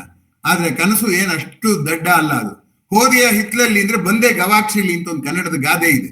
ಹಾಗಾಗಿ ಇವಾಗ ಗವಾಕ್ಷಿ ಇಲ್ಲ, ಸ್ವಲ್ಪ ಬದಲಾಯಿಸೋಣ. ಹೋದಿಯ ಬಾಗಿಲಲ್ಲಿ ಇದ್ರೆ ಬಂದೆ ವೆಂಟಿಲೇಟರ್ ಅಲ್ಲಿ ಅಂತ ಬದಲಾಯಿಸ್ಕೊಳ್ಳಿ, ಅವಾಗ ಅದು ನಿಜ ಆಗುತ್ತೆ. ಹೀಗಾಗಿ ಒಂದು ಚಲನಚಿತ್ರ ಗೀತೆ ಒಂದು ಅತೃಪ್ತಿಯೇ ಕನಸಿಗೆ ಕಾರಣ ಅನ್ನೋದನ್ನ ಹೇಳಿರುವ ರೀತಿಯನ್ನ ನೀವು ಮೆಚ್ಕೋತೀರಾ ಅಂತ ನಾನು ಅನ್ಕೊಂಡಿದ್ದೀನಿ. ಇನ್ನೊಂದು, ಈ ಚಂದ್ರ ಇದಾನಲ್ಲ, ಚಂದ್ರ ಯಾವತ್ತು ಕನಸಿಗೆ ಒಂದು ಮೂರ್ತ ಪ್ರತಿನಿಧಿ ಅಂತ ನಾನು ಭಾವಿಸ್ಕೊಂಡಿದ್ದೀನಿ. ಕಣಗಾಲ್ ಪ್ರಭಾಕರ್ ಶಾಸ್ತ್ರಿ ಅಂತ ಒಬ್ಬರು ಚಲನಚಿತ್ರ ಗೀತೆ ಬರೆಯೋರು. ಅವರಿಗೆ ಯಾವಾಗಲೂ ಕೂಡ ಚಂದಮಾಮ ಅಂತ ಚಂದ್ರ ಅಂತ ಬರೆದರೆ ಅವ್ರು ಯಾವಾಗಲೂ ಕನಸಿಗೆ ಅದನ್ನ ತಳಕ ಹಾಕ್ತಿದ್ರು. ಒಂದು ಹಳೆಯ ಚಿತ್ರಗೀತೆ, ನಾನು ಹುಡುಗನಾಗಿದ್ದಾಗ ಬಂದ ಚಿತ್ರಗೀತೆ, ಚಿತ್ರ ಅದು ಯಾವುದು ಚಿತ್ರದ ಹೆಸರು ನಾನು ಮರ್ತು ಬಿಟ್ಟಿದ್ದೀನಿ, ಇರ್ಲಿ. ಆ ಹಾಡಲ್ಲಿ ಅಮರ ಮಧುರ ಪ್ರೇಮ ಬಾಬೇಗ ಚಂದಮಾಮ ಅಂತ. ಚಂದ್ರ ಕಳಿಬೇಕು ಪ್ರೇಮದ ಸುದ್ದಿ ಯಾಕಬೇಕಾಗಿತ್ತು ಹೇಳಿ? ಯಾಕೆ ಅಂತಂದ್ರೆ ಚಂದ್ರನಿಗೂ ಮನಸ್ಸಿಗೂ ತುಂಬಾ ಹತ್ತಿರ ಸಂಬಂಧ ಇದೆ. ಲೂನ ಅಂದ್ರೆ ಚಂದ್ರ, ಲುನಾಟಿಕ್ ಅಂದ್ರೆ ಹುಚ್ಚ. ಚಂದ್ರಮಾ ಮನಸೋ ಜಾತ ಅಂತ ಪುರುಷ ಸೂಕ್ತದಲ್ಲಿದೆ. ಮನಸ್ಸನ್ನ ಕೆಡಿಸೋನ್ ಚಂದ್ರ ಅನ್ನುವಂಥದ್ದು ಮುಂಚೆಯಿಂದನೂ ನಮ್ಮಲ್ಲಿ ರೂಢಿಗೆ ಬಂದ್ಬಿಟ್ಟಿದೆ. ಹಾಗಾಗಿ ಅವ್ರಿಗೆ ಅದು ಯಾಕೋ ಚಂದ್ರ ಬಂದಾಗೆಲ್ಲ ಆ ಹಾಡಿನಲ್ಲಿ ಮುಂದಕ್ಕೆ ಅವ್ರು ಚಂದ್ರನ ಮುಂದೆ ಇಟ್ಕೊಂಡು ಹೇಳೋದೆಲ್ಲ ಬರೀ ಕನಸೆ. ಸುಮ ಯೌವನವು ಬಾಡುವ ಮೊದಲೇ ಕನಸೋ ಕಥೆಯೋ ಆಗುವ ಮುನ್ನ ಬಾಬೇಗ ಚಂದ್ರಮಾಮ ಅಂತ.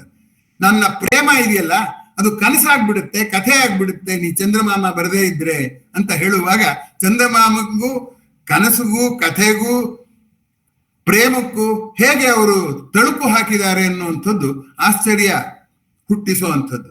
ಅವರೇ ಬರೆದ ಇನ್ನೊಂದು ಚಿತ್ರಗೀತೆ ಇದೆ. ಅದೇನಪ್ಪಾ ಅಂತಂದ್ರೆ, ಯಾರಲ್ಲೂ ಹೇಳಬೇಡ, ಊರಲ್ಲ ದೂರ ಬೇಡ, ಮೈ ಮರೆತು ಜಾರಬೇಡ, ಮೋಡದಲ್ಲಿ ತೂರಬೇಡ, ಚಂದಕ್ಕಿ ಮಾಮ ಚಕ್ಕುಲಿ ಮಾಮ ಅಂತ ಹಾಡು. ಆ ಚಿತ್ರಗೀತೆ ನೀವು ಕೇಳಿರ್ತೀರ. ಅದ್ರಲ್ಲಿ ಚಂದ್ರನ ನೆವ ಇಟ್ಕೊಂಡಿದ್ದಾರೆ ಅಷ್ಟೇ. ನಿನ್ನ ಆಸೆನ ಎಲ್ಲರ ಹತ್ರ ಹೇಳ್ಕೋಬೇಡ, ನನ್ನ ಆಸೆ ಯಾರು ಸಹಾಯ ಮಾಡ್ಲಿಲ್ಲ ಅಂತ ಊರೆಲ್ಲ ದೂರ ಬೇಡ. ಹೀಗೆ ನೀವು ಆಸೆಯನ್ನು ತಂದ್ಕೊಂಡು ಆ ಪದ್ಯ ಇಡೀ ಅರ್ಥ ಮಾಡ್ಕೊಳ್ಳಿ. ತುಂಬಾ ಆಶ್ಚರ್ಯಕರವಾಗ ಅದನ್ನ ಆಸೆಯ ಅನೇಕ ಮೊಗ್ಗುಲುಗಳನ್ನು ಅವರು ವಿವರಿಸ್ತಾ ಹೋಗ್ತಾರೆ.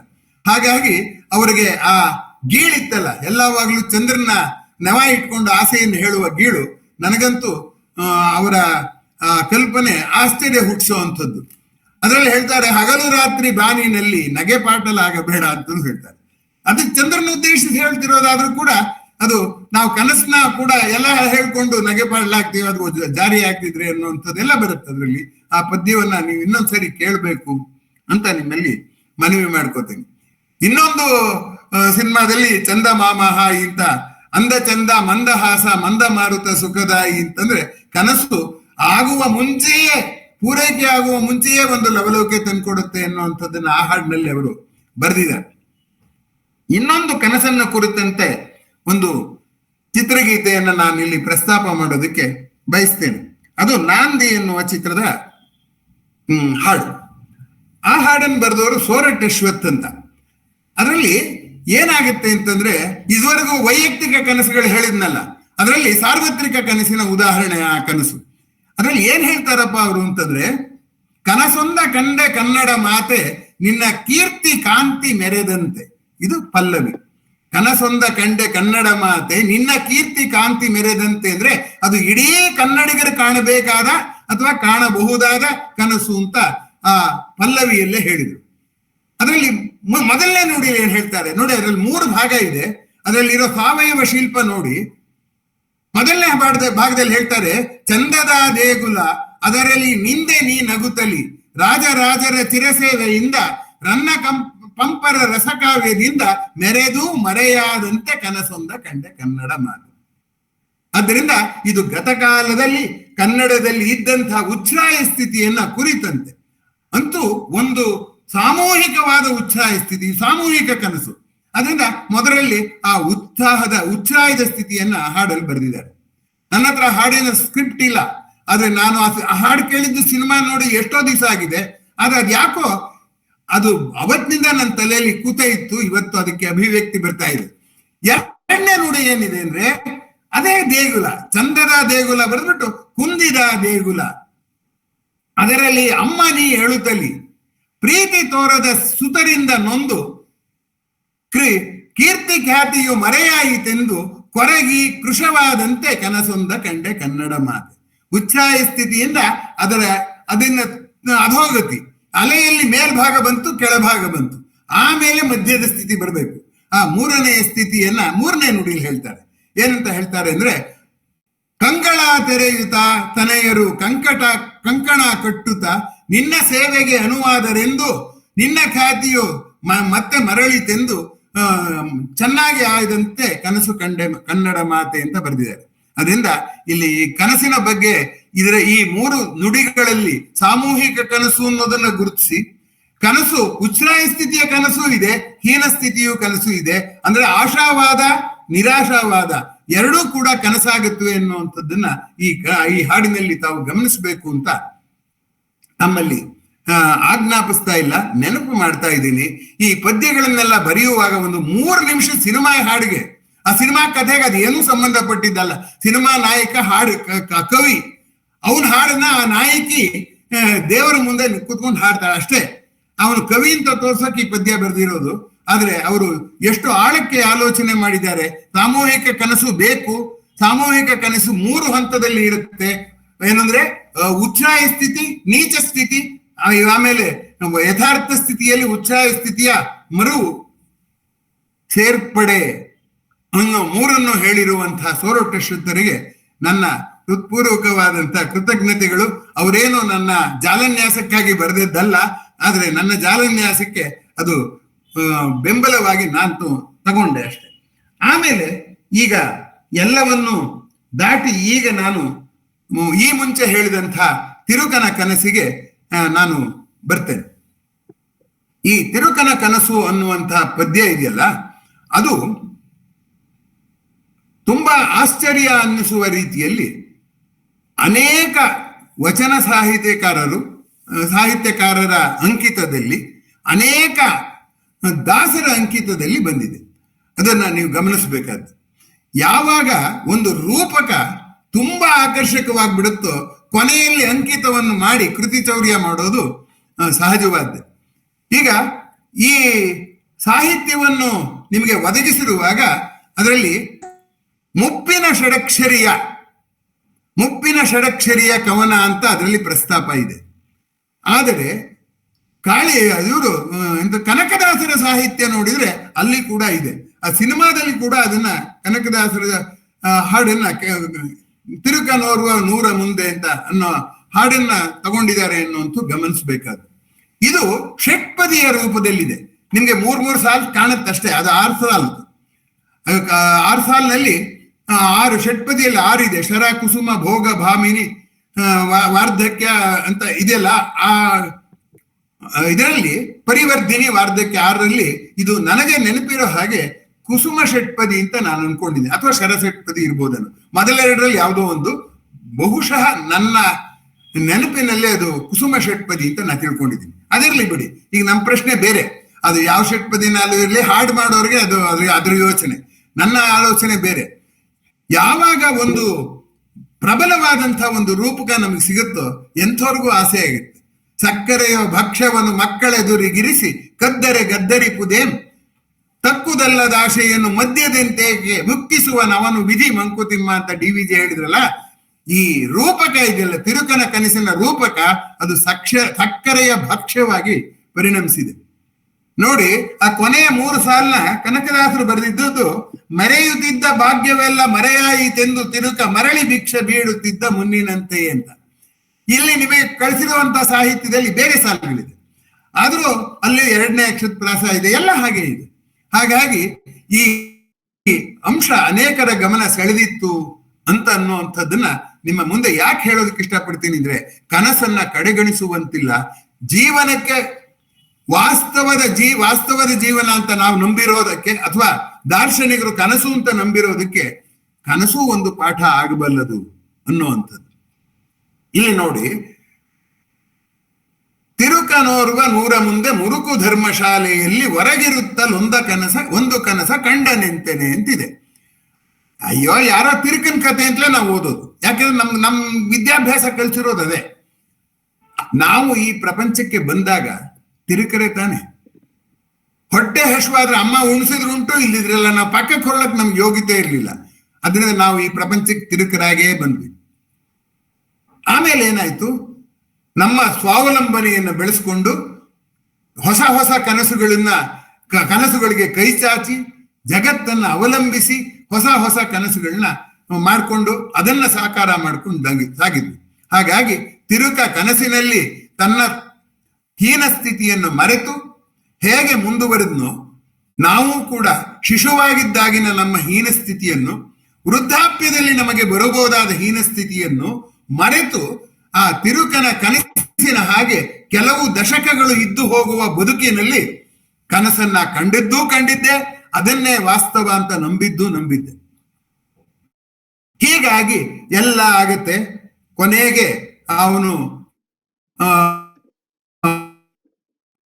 ಅವನಿಗೆ ರಾಜ್ಯಕ್ಕೆ ಮಕ್ಕಳಾಗ್ತಾರೆ, ಅವನ ರಾಜ್ಯ ಬೆಳೆಯುತ್ತೆ. ಎಲ್ಲ ಆದ್ಮೇಲೆ ಕೊನೆಗೆ ಏನಾಗುತ್ತೆ, ಟರ್ಮಿನಲ್ ಪಾಯಿಂಟ್ ಬರುತ್ತೆ. ಕನಸಿಗೂ ಒಂದು ಮುಕ್ತಾಯ ಇದೆಯಲ್ಲ, ಕಲ್ಪನೆಗೂ ಒಂದು ಮುಕ್ತಾಯ, ಈ ವೆಬಿನಾರ್ಗೂ ಒಂದು ಮುಕ್ತಾಯ ಇದೆ.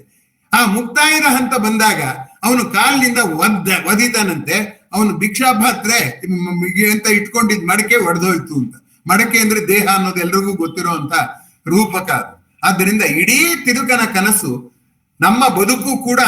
ನಾವು ತಿರುಕರಾಗಿ ಬಂದು ಈ ಜಗತ್ತಿನಲ್ಲಿ ಇಷ್ಟೆಲ್ಲ ಕನಸು ಕಂಡು, ಕನಸು ಸುಳ್ಳು, ಆದ್ರೆ ನಾನ್ ನೋಡ್ತಾ ಇದ್ದೀನಲ್ಲ ಅದು ನಿಜ ಅನ್ನುವ ಭ್ರಮೆಯಲ್ಲಿ ನಾವು ಬದುಕ್ತಾ ಇದ್ದೀವಿ ಅನ್ನೋದನ್ನ ನೆನಪಿಸುವುದಕ್ಕೆ ಮುಪ್ಪಿನ ಷಡಕ್ಷರಿಗೂ ಅದೇ ಪದ್ಯ ಬೇಕಾಯ್ತು, ಅದೇ ರೂಪಕ ಬೇಕಾಯ್ತು. ಕನಕದಾಸರಿಗೂ ಅದೇ ರೂಪಕ ಬೇಕಾಯ್ತು ಅನ್ನುವಂಥದ್ದನ್ನ ನೀವು ಜ್ಞಾಪಿಸ್ಕೋಬೇಕು. ಅಷ್ಟೇ ಅಲ್ಲ, DVಜಿ ಅವರಿಗೂ ಕೂಡ ಅದೇ ರೂಪಕ ಬೇಕಾಯ್ತು ಅನ್ನುವಂಥದ್ದನ್ನ ನೀವು ಗಮನಿಸ್ಬೇಕು.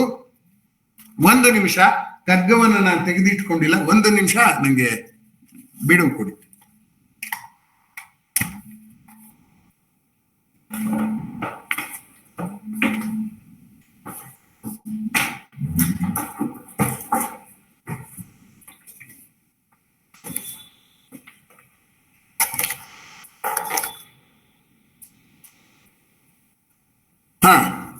ಆ ಮಂಕುತಿಮ್ಮನ ಕಗ್ಗದಲ್ಲಿ ಕನಸನ್ನು ಕುರಿತ 5 ಪದ್ಯಗಳಿದೆ. ಆ 5 ಪದ್ಯಗಳು ಹಳಗನ್ನಡದ ಸ್ವರೂಪದಲ್ಲಿ ಏನಿಲ್ಲ, ಅದರಿಂದ ಓದಿದ್ರೇನೆ ಸ್ಪಷ್ಟ ಆಗ್ತಾ ಹೋಗುತ್ತೆ. 5 ಪದ್ಯಗಳನ್ನ ನಾನೀಗ ಓದೋದಕ್ಕೆ ಪ್ರಾರಂಭ ಮಾಡ್ತೇನೆ. ಮೊದಲನೇ ಪದ್ಯ 390ನೇ ಪದ್ಯ. ಅದರಲ್ಲಿ ಡಿ.ವಿ.ಜಿ ಹೆಂಗೆ ಈ ತಿರುಕನ್ ಕನಸನ್ನ ಪ್ರಸ್ತಾಪ ಮಾಡ್ತಾರೆ.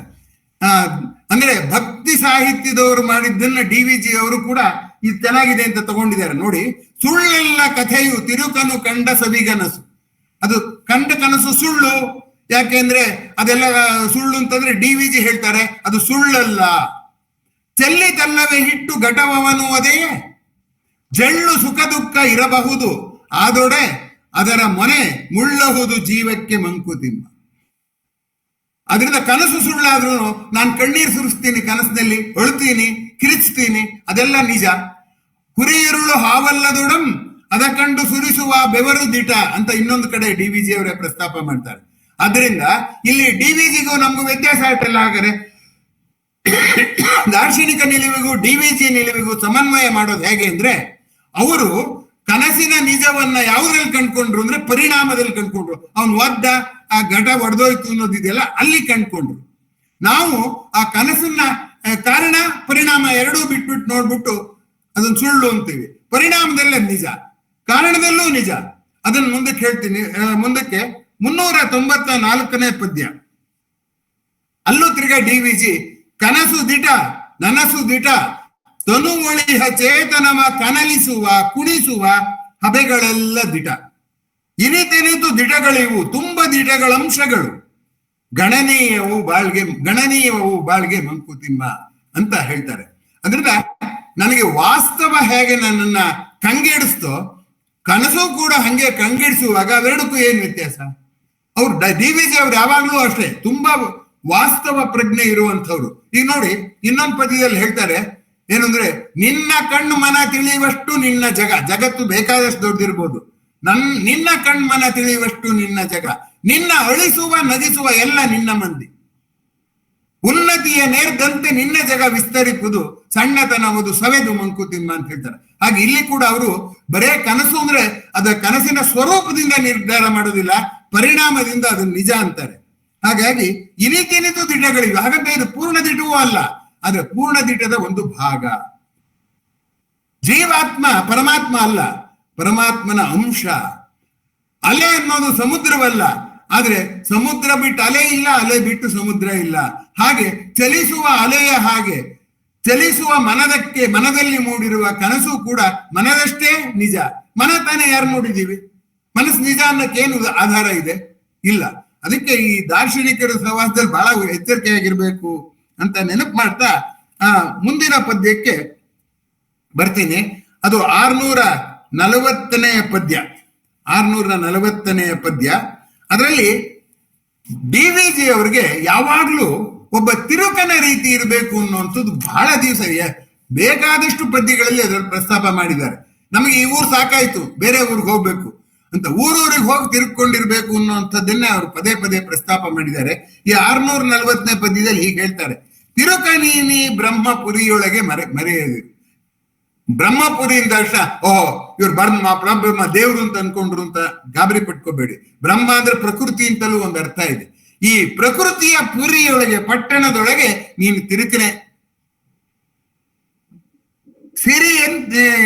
ಸಿರಿ ಹೊರದಡಿದ್ದೇನು ಪರಿಜನವಿರ್ದಡೇನು. ನಿಮ್ಮ ಹತ್ರ ಬೇಕಾದಷ್ಟು ಐಶ್ವರ್ಯ ಇರ್ಬೋದು, ನಿನ್ನ ಮಾತು ಕೇಳುವ ಸೇವಕರು ಬೇಕಾದಷ್ಟು ಜನ ಇದ್ರು, ನೀನ್ ತಿರುಕ ಅನ್ನೋದನ್ನ ಸದಾ ಪ್ರಜ್ಞೆಯಲ್ಲಿ ಇಟ್ಕೋ. ತಿರುಕನ ಕನಸಿನ ತಿರುಕ ಇದನ್ನಲ್ಲ, ಅವನ್ನ ಅಣಕಿಸ್ಕೊಳ್ಳೋದಲ್ಲ. ನೀನು ಅವನು ಏನೂ ಇಲ್ಲದೆ ಇರೋ ತಿರುಕ ನನ್ಗಿದೆ ಅಂತ ತಾನೇ ಅನ್ಕೊಂಡಿರೋದು.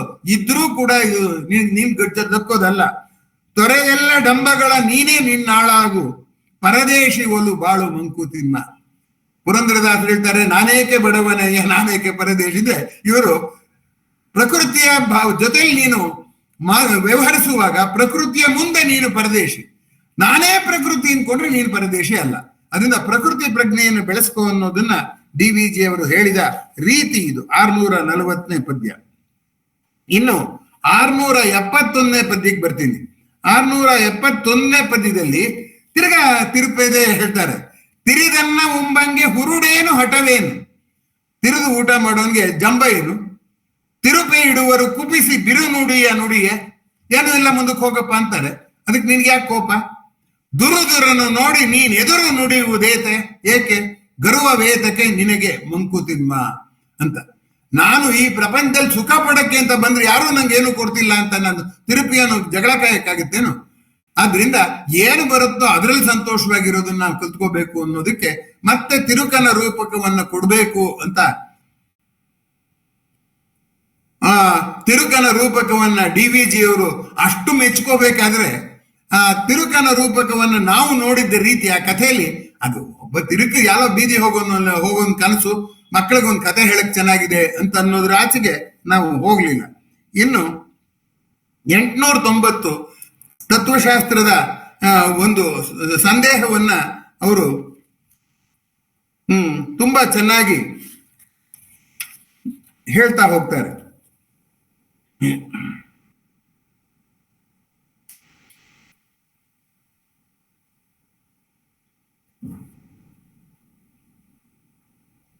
ಹ್ಮ್ 893ನೇ ಪದ್ಯ.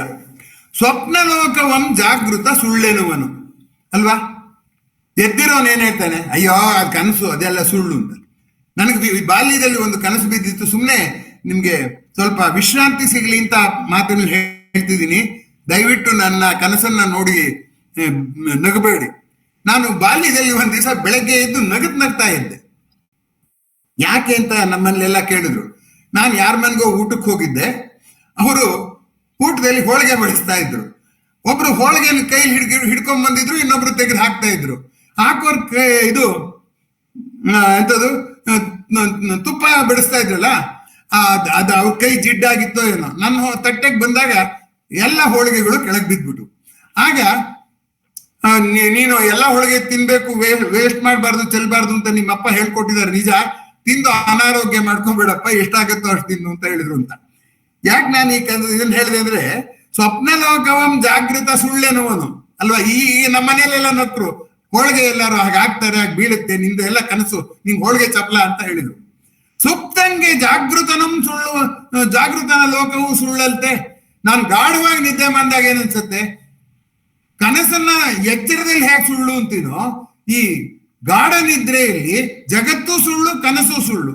ಯಾಕೆಂದ್ರೆ ಗಾಢ ನಿದ್ರೆಯಲ್ಲಿ ನಾವು ತುಂಬಾ ಸುಖ, ಆಗ ನಾನೇ ಇರ್ಲಿಲ್ಲ ಅಂತ ಅನ್ಕೊಳ್ಳೋಣ. ಅಂದ್ರೆ ನಾವೆಲ್ಲರೂ ಹೇಳೋದು ಗಾಢ ನಿದ್ರೆ ಎಲ್ಲಿ ಮಲಗಿದ್ದೀನಿ ಅಂತಲೂ ಗೊತ್ತಿಲ್ಲ, ನನ್ನ ದೇಹ ಪ್ರಜ್ಞೆ ಹೊರಟೋಯ್ತು, ಹಾಯಾಗಿದ್ದೆ ಅಂತ. ಅದನ್ನ ಹಾಯಾಗಿರೋಕೆ ಗಳಿಸಿಕೊಳ್ಳುವುದಲ್ಲ ಮಾರ್ಗ, ಕಳೆದುಕೊಳ್ಳುವುದು ಮಾರ್ಗ ಅನ್ನೋದನ್ನ ಸುಷುಪ್ತಿ ಹೇಳುತ್ತೆ ಅನ್ನೋದನ್ನ ಹೇಳ್ತಾ ಪ್ರಸ್ತಾಪ ಮಾಡ್ತಾರೆ. ಸ್ವಪ್ನಲೋಕಂಗೆ ಜಾಗೃತಂ ಸುಳ್ಳೆನುವನಂತೆ, ಜಾಗೃತಂಗೆ ಸುಪ್ತಂಗೆ ಜಾಗೃತವೂ ಸುಳ್ಳೆ. ಕನಸು ನೀನ್ ಸುಳ್ಳು ಅಂದ್ರೆ ಆ ಗಾಢ ನಿದ್ರೆಯಲ್ಲಿ ಸುಖವಾಗಿರೋನ್ಗೆ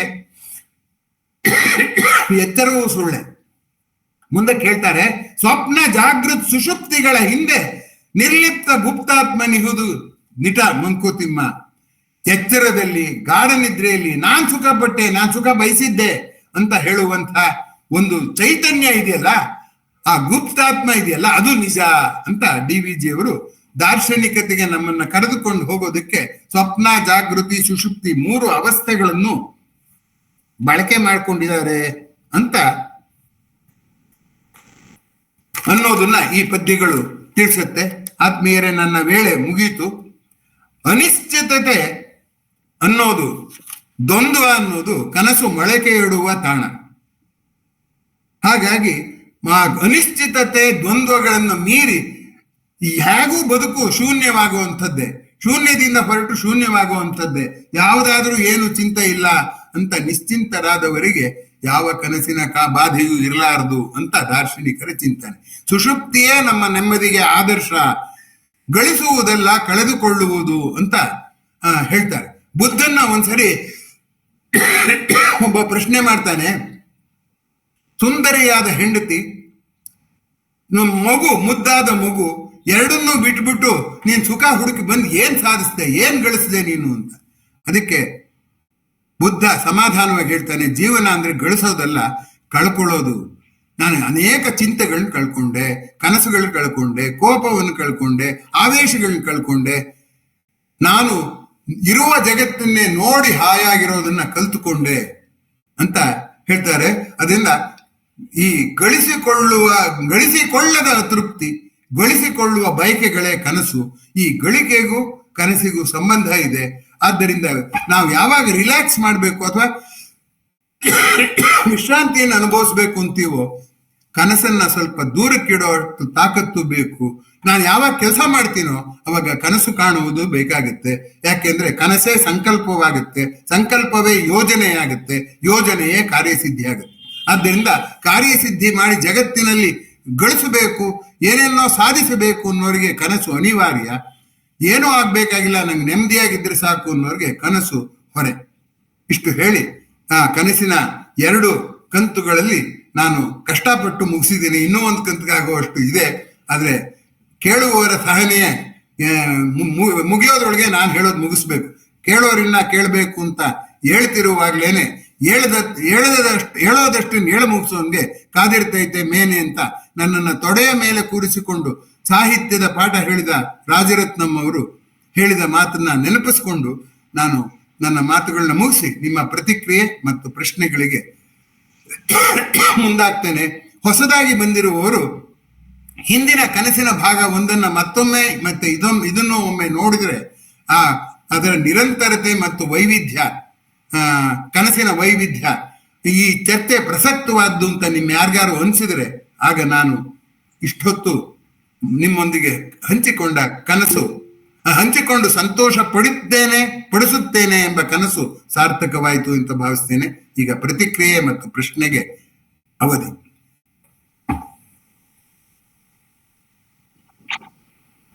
ನಮಸ್ಕಾರ ಸರ್. ನಮಸ್ಕಾರ, ಕೇಳ್ತಾ ಇದೆಯಾ? ಕೇಳ್ತಾ ಇದೆ. ಡಾಕ್ಟರ್ ಶಿವರಾಮ್ ಮಾತಾಡುದು. ಇಲ್ಲ, ತುಂಬಾ ಚೆನ್ನಾಗಿತ್ತು. ಇದು ಕನಸಿನ ಬಗ್ಗೆ ಚೆನ್ನಾಗಿತ್ತು ಅನ್ನೋದಕ್ಕಿಂತ ಬೇರೆ ಬೇರೆ ಕನಸಿನ ಬೇರೆ ಬೇರೆ ಆಯಾಮಗಳು. ನಾವು ಸಾಮಾನ್ಯ ಕನಸು ಅಂದ ಕೂಡ್ಲೆ ಈ ಸಾಮಾನ್ಯ ಬರೋದು ಯಂಗ್ಸ್ಟರ್ಸಿಗೆ ಅಥವಾ ವರ್ಕಿಂಗ್ ಅಲ್ಲಿರೋರು ಅಥವಾ ಎಂಟರ್ಪ್ರಿನರು, ಇವರಿಗೆ ಈ ನಮ್ಮ ಅಬ್ದುಲ್ ಕಲಾಂ ಅವ್ರು ಹೇಳಿದ ಕನಸು ಇಲ್ಲದ ಜೀವನ ಬರಡು, ಕನಸು ಕಾಣ್ಲೇಬೇಕು, ಇಲ್ಲ ಅಂದ್ರೆ ನಿಮ್ಗೆ ಯಾವ್ದು ಇರಲ್ಲ ಅನ್ನೋ ಒಂದು ಅವ್ರದ್ದಾಗ್ಲಿ ಅಥವಾ ನಮ್ಮ ಅಂಬಾನಿ ಅವ್ರದ್ದಾಗ್ಲಿ ಆ ಸ್ಟೇಟ್ಮೆಂಟ್ ಗಳೇ ಗೊತ್ತಾಗ್ತದೆ. ಬಿಟ್ರೆ ಉಳಿದ ಆಯಾಮಗಳು ಕನಸಿನಲ್ಲಿ ನೆಮ್ಮದಿಗೆ ಅದ್ರ ಕಡಿಮೆ ಮಾಡ್ಕೊಳ್ಬೇಕು ಅನ್ನೋದು ಕೂಡ ಆ ಆಯಾಮನ್ನ ತುಂಬಾ ವಿಶಾಲವಾಗಿ ಹೇಳಿದ್ರಿ. ಅದು ತುಂಬಾ ಧನ್ಯವಾದಗಳು ಸರ್. ಆಮೇಲೆ ತಿರುಕನ ಕನಸು ಅನ್ನೋದು ನಿಜವಾಗ್ಲೂ ನಮ್ ಸಣ್ಣಿಂದನೂ ಒಂಥರ ಕಾಡಿಸಿದ ಪದ್ಯ ಅದು. ಅವಾಗ ಬಹುಶಃ ಇಷ್ಟೆಲ್ಲ ಅರ್ಥ ಆಗ್ತಿರ್ಲಿಲ್ಲ. ಬಟ್ ಅದೇನೋ ಒಂಥರ ಲಯ, ಛಂದಸ್ಸು, ಮತ್ತೊಂದು ಹಾಡು ರೀತಿ ಎಲ್ಲ ಚೆನ್ನಾಗಿತ್ತು. ಬಟ್ ಈಗ ಅದರದ್ದು ಆಯಾಮಗಳು ತಿಳಿತಾ ಅರ್ಥ ಆಗ್ತಾ ಹೋಗ್ತಾ ಇದೆ ಅನುಭವ ಆದಂಗೆ. ಥ್ಯಾಂಕ್ ಯು ಸರ್ ಅದನ್ನೆಲ್ಲ ಅರ್ಥೈಸಿದ್ದಕ್ಕೆ. ಧನ್ಯವಾದಗಳು. ಕನಸು 2 ಮಗ್ಗಲುಗಳನ್ನ ನಾನು ಪರಿಚಯ ಮಾಡಿಕೊಟ್ಟಿದ್ದೀನಿ. ತೀರ್ಮಾನ ನಾನು ಹೇಳಿಲ್ಲ, ಕನಸು ಬೇಕೇ ಬೇಡವೇ ಅನ್ನೋದನ್ನ ಅವರವರ ಕನಸುಗಳನ್ನ ವಿಶ್ಲೇಷಣೆ ಮಾಡ್ಬೇಕಾಗುತ್ತೆ ಅಂತ ಹೇಳಬಲ್ಲೆ. ಮುಂದಿನ ಪ್ರತಿಕ್ರಿಯೆ.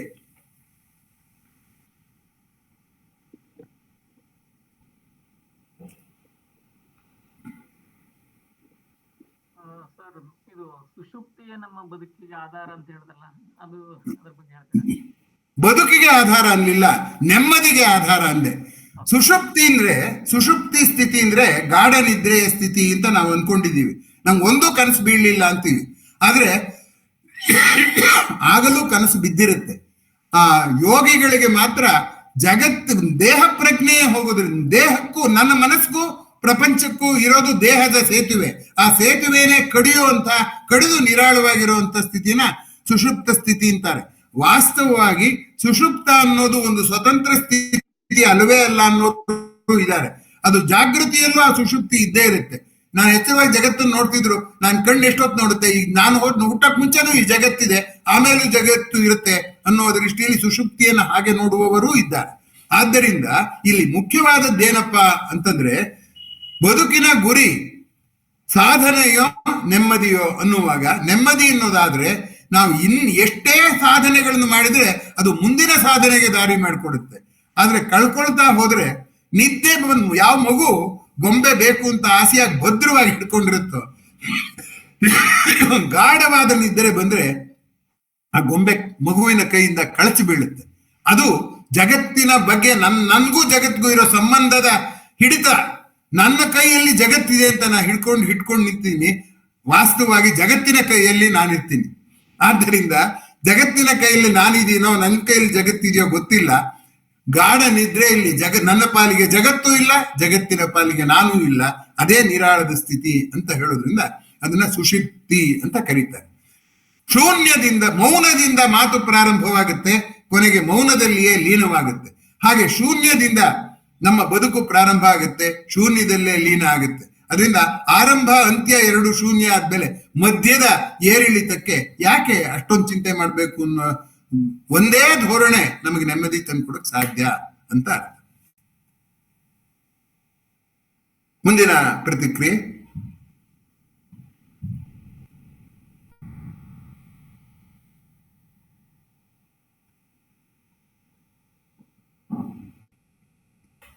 ನಮಸ್ಕಾರ. ಹೇಳಿ ಸರ್. ನಾನು ನೆನ್ನದಿಂದ ಹಾಗೆ ಸುಮ್ಮನೆ ನಿಮ್ಮ ಯೂಟ್ಯೂಬ್ ಅಲ್ಲಿ ಮಾತ್ರ ನೋಡಿದ್ದೆ, ಇವತ್ತಿನ ಪೂರ್ತಿ ಕೇಳೋಕಾಯ್ತು. ನನ್ನ ಒಂದು ಪ್ರಶ್ನೆ ಏನು ಅಂದ್ರೆ, ಸಾಮಾನ್ಯವಾಗಿ ಮನೋವೈದ್ಯರು, ಉದಾಹರಣೆಗೆ ನಮ್ಮ ದಾವಣಗೆರೆ ನಾಗರಾಜ್ ಇವರೆಲ್ಲ ಕನಸುಗಳನ್ನ ವಿಶ್ಲೇಷಣೆ ಮಾಡೋದು, ಫ್ರೈಡಿಯನ್ ಅನಾಲಿಸಿಸ್ ಇರ್ಬೋದು ಅಥವಾ ಹೆಂಗ ಅವನ ಧೋರಣೆ ಇರ್ಬೋದು, ಇವುಗಳನ್ನ ಇಟ್ಕೊಂಡು ಮಾಡ್ತಾರಲ್ಲ, ಅದಕ್ಕೂ ಆ ಕನಸುಗಳಿಗೂ ಈ ಕನಸುಗಳಿಗೂ ಏನಾದ್ರು ಸಾಮ್ಯ ಅಥವಾ ವ್ಯತ್ಯಾಸ? ಕನಸು ಎಲ್ಲವೂ ಒಂದೇ. ಆದ್ರೆ ಫ್ರಾಯ್ಡ್ನ ಬಗ್ಗೆ ನಾನು ಕಳೆದ ಬಾರಿಯೇ ಮಾತಾಡಿದ್ದೆ. ಅವನು ಚಿಕಿತ್ಸಕ ವಿಧಾನದಿಂದ ಮನಸ್ಸನ್ನು ಅರ್ಥ ಮಾಡ್ಕೋತಾನೆ ಹೊರತು ಬೇರೆ ವಿಧಾನದಿಂದ ಮಾಡ್ಕೊಳ್ಳಲ್ಲ. ಒಂದು ವ್ಯತ್ಯಾಸನೂ ಒಂದಿದೆ. ನಾನಿವತ್ತು ಈಗ ಮಾತಾಡುವಾಗ ಪ್ರತೀಕ್ಷೆ ಅನ್ನೋ ಪದ ಬಳಸಿದ್ನಲ್ಲ, ಆ ಪ್ರತೀಕ್ಷೆಯನ್ನ ಫ್ರಾಯ್ಡ್ ಕನಸು ಅಂತ ಪರಿಗಣಿಸೋದಿಲ್ಲ. ಕನಸಿನ ಹಿಂದೆ ಒಂದು ಅತೃಪ್ತಿ ಇರಲೇಬೇಕು ಅಂತಾನೆ. ಕನಸುಗಳನ್ನೆಲ್ಲ ಹೇಳಿ ಅವರ ಅತೃಪ್ತಿ ಏನು ಅಂತ ಹುಡುಕಿ ಆ ಅತೃಪ್ತಿಯೇ ಮನೋರೋಗ ಅಂತ ಹೇಳ್ತಾನೆ. ಅದರಿಂದ ಒಂದು ಕ್ಲಿನಿಕಲ್ ಅಪ್ರೋಚ್ ಅಂತಾರೆ, ವೈದ್ಯಕೀಯವಾದಂತಹ ಒಂದು ವಿಶ್ಲೇಷಣೆ ಅನ್ನೋದು ಆ ಫ್ರಾಯ್ಡಿನ ಇತಿಮಿತಿ. ಆದ್ರೆ ಒಂದು ವೈದ್ಯರು ಕೂಡ ನೆಮ್ಮದಿಗೆ ಅತೃಪ್ತಿ ಇದೆಯಲ್ಲ, ಸಂತೃಪ್ತಿ, ಜಗತ್ತನ್ನೇ ಮರೆಯುವಂತ ಸಂತೃಪ್ತಿ ಇರೋಕ್ ಸಾಧ್ಯ ಅನ್ನೋದನ್ನ ಹೇಳುವ ಮನೋವೈದ್ಯರು ಅಪರೂಪ. ನಾಗರಾಜ್ ಅವರು ಪ್ರಸ್ತಾಪ ಮಾಡಿದ್ರಿ. ನಾನು ಅನೇಕ ಜನ ಮನೋವೈದ್ಯರನ್ನ ಜೊತೆಯಲ್ಲಿ ಒಡನಾಟ ಮಾಡುವ ಅದೃಷ್ಟ ನಂಗೆ ಸಿಕ್ಕಿತ್ತು. ಯಾರಿಗೂ ಪೂರ್ಣವಾದ ಚಿತ್ರಣ ಇದ್ದಾಗ ಕಾಣೋದಿಲ್ಲ. ಧನ್ಯವಾದಗಳು. ಮುಂದಿನ ಪ್ರತಿಕ್ರಿಯೆ. ಇವತ್ತಿನ ಲೀಲಾಜಾಲ ನ್ಯಾಸದಲ್ಲಿ ಸ್ವಲ್ಪ ಕಷ್ಟವಾಯ್ತೋ ಏನೋ ಅಂತ ಅಂದ್ಕೊಂಡೆ. ಸಾಧ್ಯವಾದಷ್ಟು ಅದನ್ನ ಜೀರ್ಣವಾಗುವ ಹಾಗೆ ಕಠಿಣವಾದದ್ದನ್ನ ಉದಾಹರಣೆಗಳ ಮೂಲಕ, ನಮ್ಮ ಸೋಮಶೇಖರ್ ಯಾವಾಗ್ಲೂ ಹೇಳೋರು, ನೀವು ತುಂಬಾ ಉದಾಹರಣೆ ಕೊಡಬೇಕು, ಇಲ್ಲದೆ ನಮಗೆ ಕಷ್ಟ ಆಗತ್ತೆ ಅಂತ. ಕೊಡುವ ಪ್ರಯತ್ನವನ್ನ ಇವತ್ತು ಮಾಡಿದ್ದನ್ನ ನಿಜ ಅಂತ ಸೋಮಶೇಖರ್ ಅವರು ಒಪ್ಕೋತಾರೆ ಅಂತ ಅನ್ಕೊಂಡಿದ್ದೀನಿ. ಮುಂದಿನ ಜಾಲನ್ಯಾಸದಲ್ಲಿ ಕನಸನ್ನು ಕುರಿತು ಖಂಡಿತ ಅಲ್ಲ, 3-4 ವಿಷಯಗಳನ್ನ ನನ್ನ ತಲೆಗೆ ಬರ್ತಾ ಇದೆ. ಅಹಾಸ್ಯ ಅನ್ನೋದೊಂದು, ಆಮೇಲೆ ಸ್ವಾನುಕಂಪ, ಸೆಲ್ಫ್ ಪಿಟಿ ಅನ್ನೋದು ಏನು, ಅದು ಯಾಕೆ ಬರುತ್ತೆ, ಅದು ಏನೇನು ತಕರಾರು ಮಾಡುತ್ತೆ ಅನ್ನೋಂಥದ್ದು, ಅಂಥದ್ದು ಯಾವ್ದಾದ್ರು ಒಂದು ವಿಷಯ ತಗೊಂಡು ಮುಂದಿನ ಲೀಲಾಜಾಲನ್ಯಾಸದಲ್ಲಿ ನಾವು ಮತ್ತೆ ಸೇರೋಣ ಅಂತ ಹೇಳಿ, ನಿಮ್ಮ ಭಾಗವಹಿಸುವಿಕೆಗೆ ಮತ್ತು ನೀಡುತ್ತಿರುವ ಪ್ರೋತ್ಸಾಹಕ್ಕೆ ನನ್ನ ಆಭಾರಗಳನ್ನು ಸಲ್ಲಿಸಿ ಈ ಜಾಲನ್ಯಾಸದನ್ನ ನಾನು ಮುಗಿಸ್ತಾ ಇದ್ದೀನಿ. ಇನ್ನೇನು ಪ್ರಶ್ನೆ ಇಲ್ಲದಿದ್ರೆ ಗಣೇಶ್ ಅವರು ಕೂಡ ಅದಕ್ಕೆ ಇತಿಶ್ರೀ ಹಾಡಿಯಾರು ಅಂತ ಅನ್ಕೊಂಡಿದ್ದೀನಿ. ಅದು ಅಮರ ಮುದ್ರ ರತ್ನಗಿರಿ ರಹಸ್ಯ ಇದ್ದಿರ್ಬೇಕು. ರತ್ನಗಿರಿ ರಹಸ್ಯ, ಕರೆಕ್ಟ್. ನಂಗೆ ಹೆಸರು ಬೇಗ ಬರ್ಲಿಲ್ಲ. ಹೌದು, ರತ್ನಗಿರಿ ರಹಸ್ಯ ಇದ್ದದ್ದು. ಹೌದು. ನಮಸ್ಕಾರ ಪ್ರೊಫೆಸರ್. ಹೇಳಿ ಸರ್. ಏನಿಲ್ಲ, ನೀವೀಗ ಈ ತಾನೇ ಹೇಳಿದ್ರಲ್ಲ, ಜೀವನದ ಗುರಿ ಸಾಧನೆಯೋ ಅಥವಾ ನೆಮ್ಮದಿಯೋ, ಅದಕ್ಕೆ ಉತ್ತರ ನನ್ನ ಪ್ರಕಾರ ಸುಲಭವಾಗಿದೆ. ನೀವೇನಂತಿರೋ ಗೊತ್ತಿಲ್ಲ, ಆದ್ರೆ ನನ್ನ ಪ್ರಕಾರ ಸಾಧನೆಗಿಂತನೂ ಸಾಧನೆ ಮಾಡೋದು ಇಂಪಾರ್ಟೆಂಟು, ಅದು ಬಿಟ್ಬಿಡಿ ಅಂತಲ್ಲ ನನ್ನ ಅರ್ಥ. ಸಾಧನೆ ಮಾಡಿ ಅದು ಕೊನೆಗೆ ಅಂತ್ಯದಲ್ಲಿ ಏನಾಗತ್ತೆ ಅಂದ್ರೆ, ನಿಮಗೆ ಶಾಂತಿ ನೆಮ್ಮದಿ ಸಿಗದೆ ಇದ್ದ ಮೇಲೆ ಅದು ಅದರ ವರ್ಚ್ಯೂಸು, ಅದರ ಗುಣಗಳು ಏನಾದ್ರೇನು ಅಂತ ನನ್ನ ಅಭಿಪ್ರಾಯ. ಓಕೆ, ನಿಮ್ಮ ಅಭಿಪ್ರಾಯಕ್ಕೆ ನನ್ನದು ಇನ್ನೊಂದು ಪ್ರಶ್ನೆ. ಸೇವೆ ಮಾಡೋದು ಸಾಧನೆ ಆದ್ರೆ ಅದ್ ಮಾಡಿ ಬೇಡ ಅಂತ ಹೇಳಿಲ್ಲ. ಅದನ್ನ ಅಲ್ಲಲ್ಲ, ಸಾಧನೆ ಅನ್ನೋ ಪದ ಎಷ್ಟು ದೊಡ್ಡದು ಅಂದ್ರೆ, ನನ್ನ ವೈಯಕ್ತಿಕ ಗುರಿ ಸಾಧನೆಯೇ ಆಗ್ಬೇಕು ಅಂದ್ರೆ ನನ್ನ ವೈಯಕ್ತಿಕ ಗುರಿಯೇ ಸೇವೆ ಆದ್ರೆ, ಅಥವಾ ನೀವ್ ಹೇಳಿದಾಗ ನೆಮ್ಮದಿ ಪಡ್ಕೊಂಡ್ಬಿಟ್ಟು ಏನೂ ಕೆಲಸ ಮಾಡದೆ ಕೂತಿದ್ರೆ ದೈಹಿಕ ರೋಗ ಮನೋರೋಗ ಎರಡೂ ಬರುತ್ತೆ. ಅದರಿಂದ ಈ ಮನಸ್ಸು ದೇಹ ಅಪರೂಪಕ್ಕಿದ್ದಾಗ ಸದ್ಬಳಕೆನೂ ಮಾಡ್ಬೇಕಾಗತ್ತೆ. ಆದ್ರೆ ಅದಕ್ಕೆ ನಿಷ್ಕಾಮ ಕರ್ಮ ಅಂತ ಹೇಳಿದ್ದು, ಸಾಧನೆ ಮಾಡಿ ಅಂಟಿಕೊಳ್ಳದ ಸಾಧನೆ ಮಾಡಿ ಅನ್ನುವಂಥದ್ದನ್ನ ಹೇಳುವಂಥದ್ದನ್ನ ಕೃಷ್ಣ ಹೇಳಿದ್ದಕ್ಕೆ ಅದು ದಾರಿ ಮಾಡಿಕೊಡುತ್ತೆ ಅಂತ ನಾನು. ಕರೆಕ್ಟ್, ಅದು ಕಾಂಪ್ರಮೈಸ್ಡ್ ಅಪ್ರೋಚ್. ಕರೆಕ್ಟ್. ಸಾಧನೆ ಮಾಡಬಾರ್ದು ಅಂತಲ್ಲ, ಸಾಧನೆ ಮಾಡ್ದಲೆ ಜಡಭರತರಾಗಿರ್ಬೇಕು ಅಂತಾನು ನನ್ನ ಅಭಿಪ್ರಾಯ ಅಲ್ಲ. ಅದೇ ಆ ಕಾಂಪ್ರಮೈಸ್ಡ್ ಅಪ್ರೋಚ್ ಅಂತ ಹೇಳಿದ್ರಲ್ಲ, ಅದಲ್ಲದೆ ಬೇರೆ ದಾರಿ ಇಲ್ಲ. ಯಾವಾಗ ವೈರುಧ್ಯ ಸಂಗತಿಗಳು ಬದುಕಿನಲ್ಲಿದೆಯೋ ಅವಾಗೆಲ್ಲ ಕಾಂಪ್ರಮೈಸ್ಡ್ ಅಪ್ರೋಚೇ ದಾರಿ ಇರೋದು, ಅದೊಂದೇ ದಾರಿ. ಅದರಿಂದ ನಿಷ್ಕರ್ಮ ಕಾಮದಲ್ಲಿ ಮುಳುಗಿರುವ ನಮಗೆ ನಿಷ್ಕಾಮ ಕರ್ಮದ ಅಗತ್ಯವನ್ನ ಈ ಚರ್ಚೆ ತಂದ್ಕೊಟ್ರೆ ನಾನು ಮಾತಾಡಿದ್ದು ಖಂಡಿತವಾಗಿಯೂ ಸಾರ್ಥಕ ಅಂತ ಭಾವಿಸ್ತೀನಿ. ನಿಮ್ಮ ಪ್ರಾಮಾಣಿಕ ಪ್ರತಿಕ್ರಿಯೆಗೆ ಅಭಿನಂದನೆಗಳು.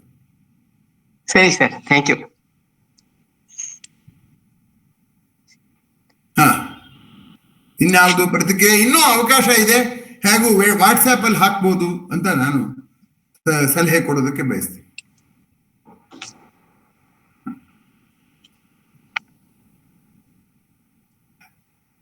ಓಕೆ, ರಾಮಸ್ವಾಮಿ ರಾಮಸ್ವಾಮಿ ಇನ್ನೇನು ಕೈ ಎತ್ತಿರೋ ಹಾಗೆ ಕಾಣುತ್ತೆ.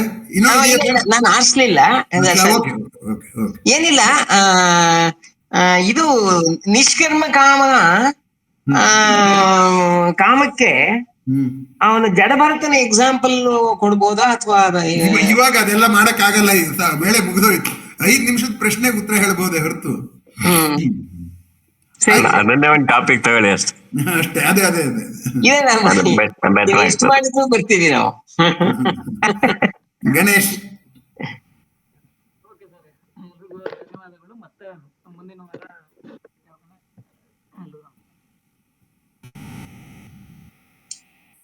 ಹ್ಮ್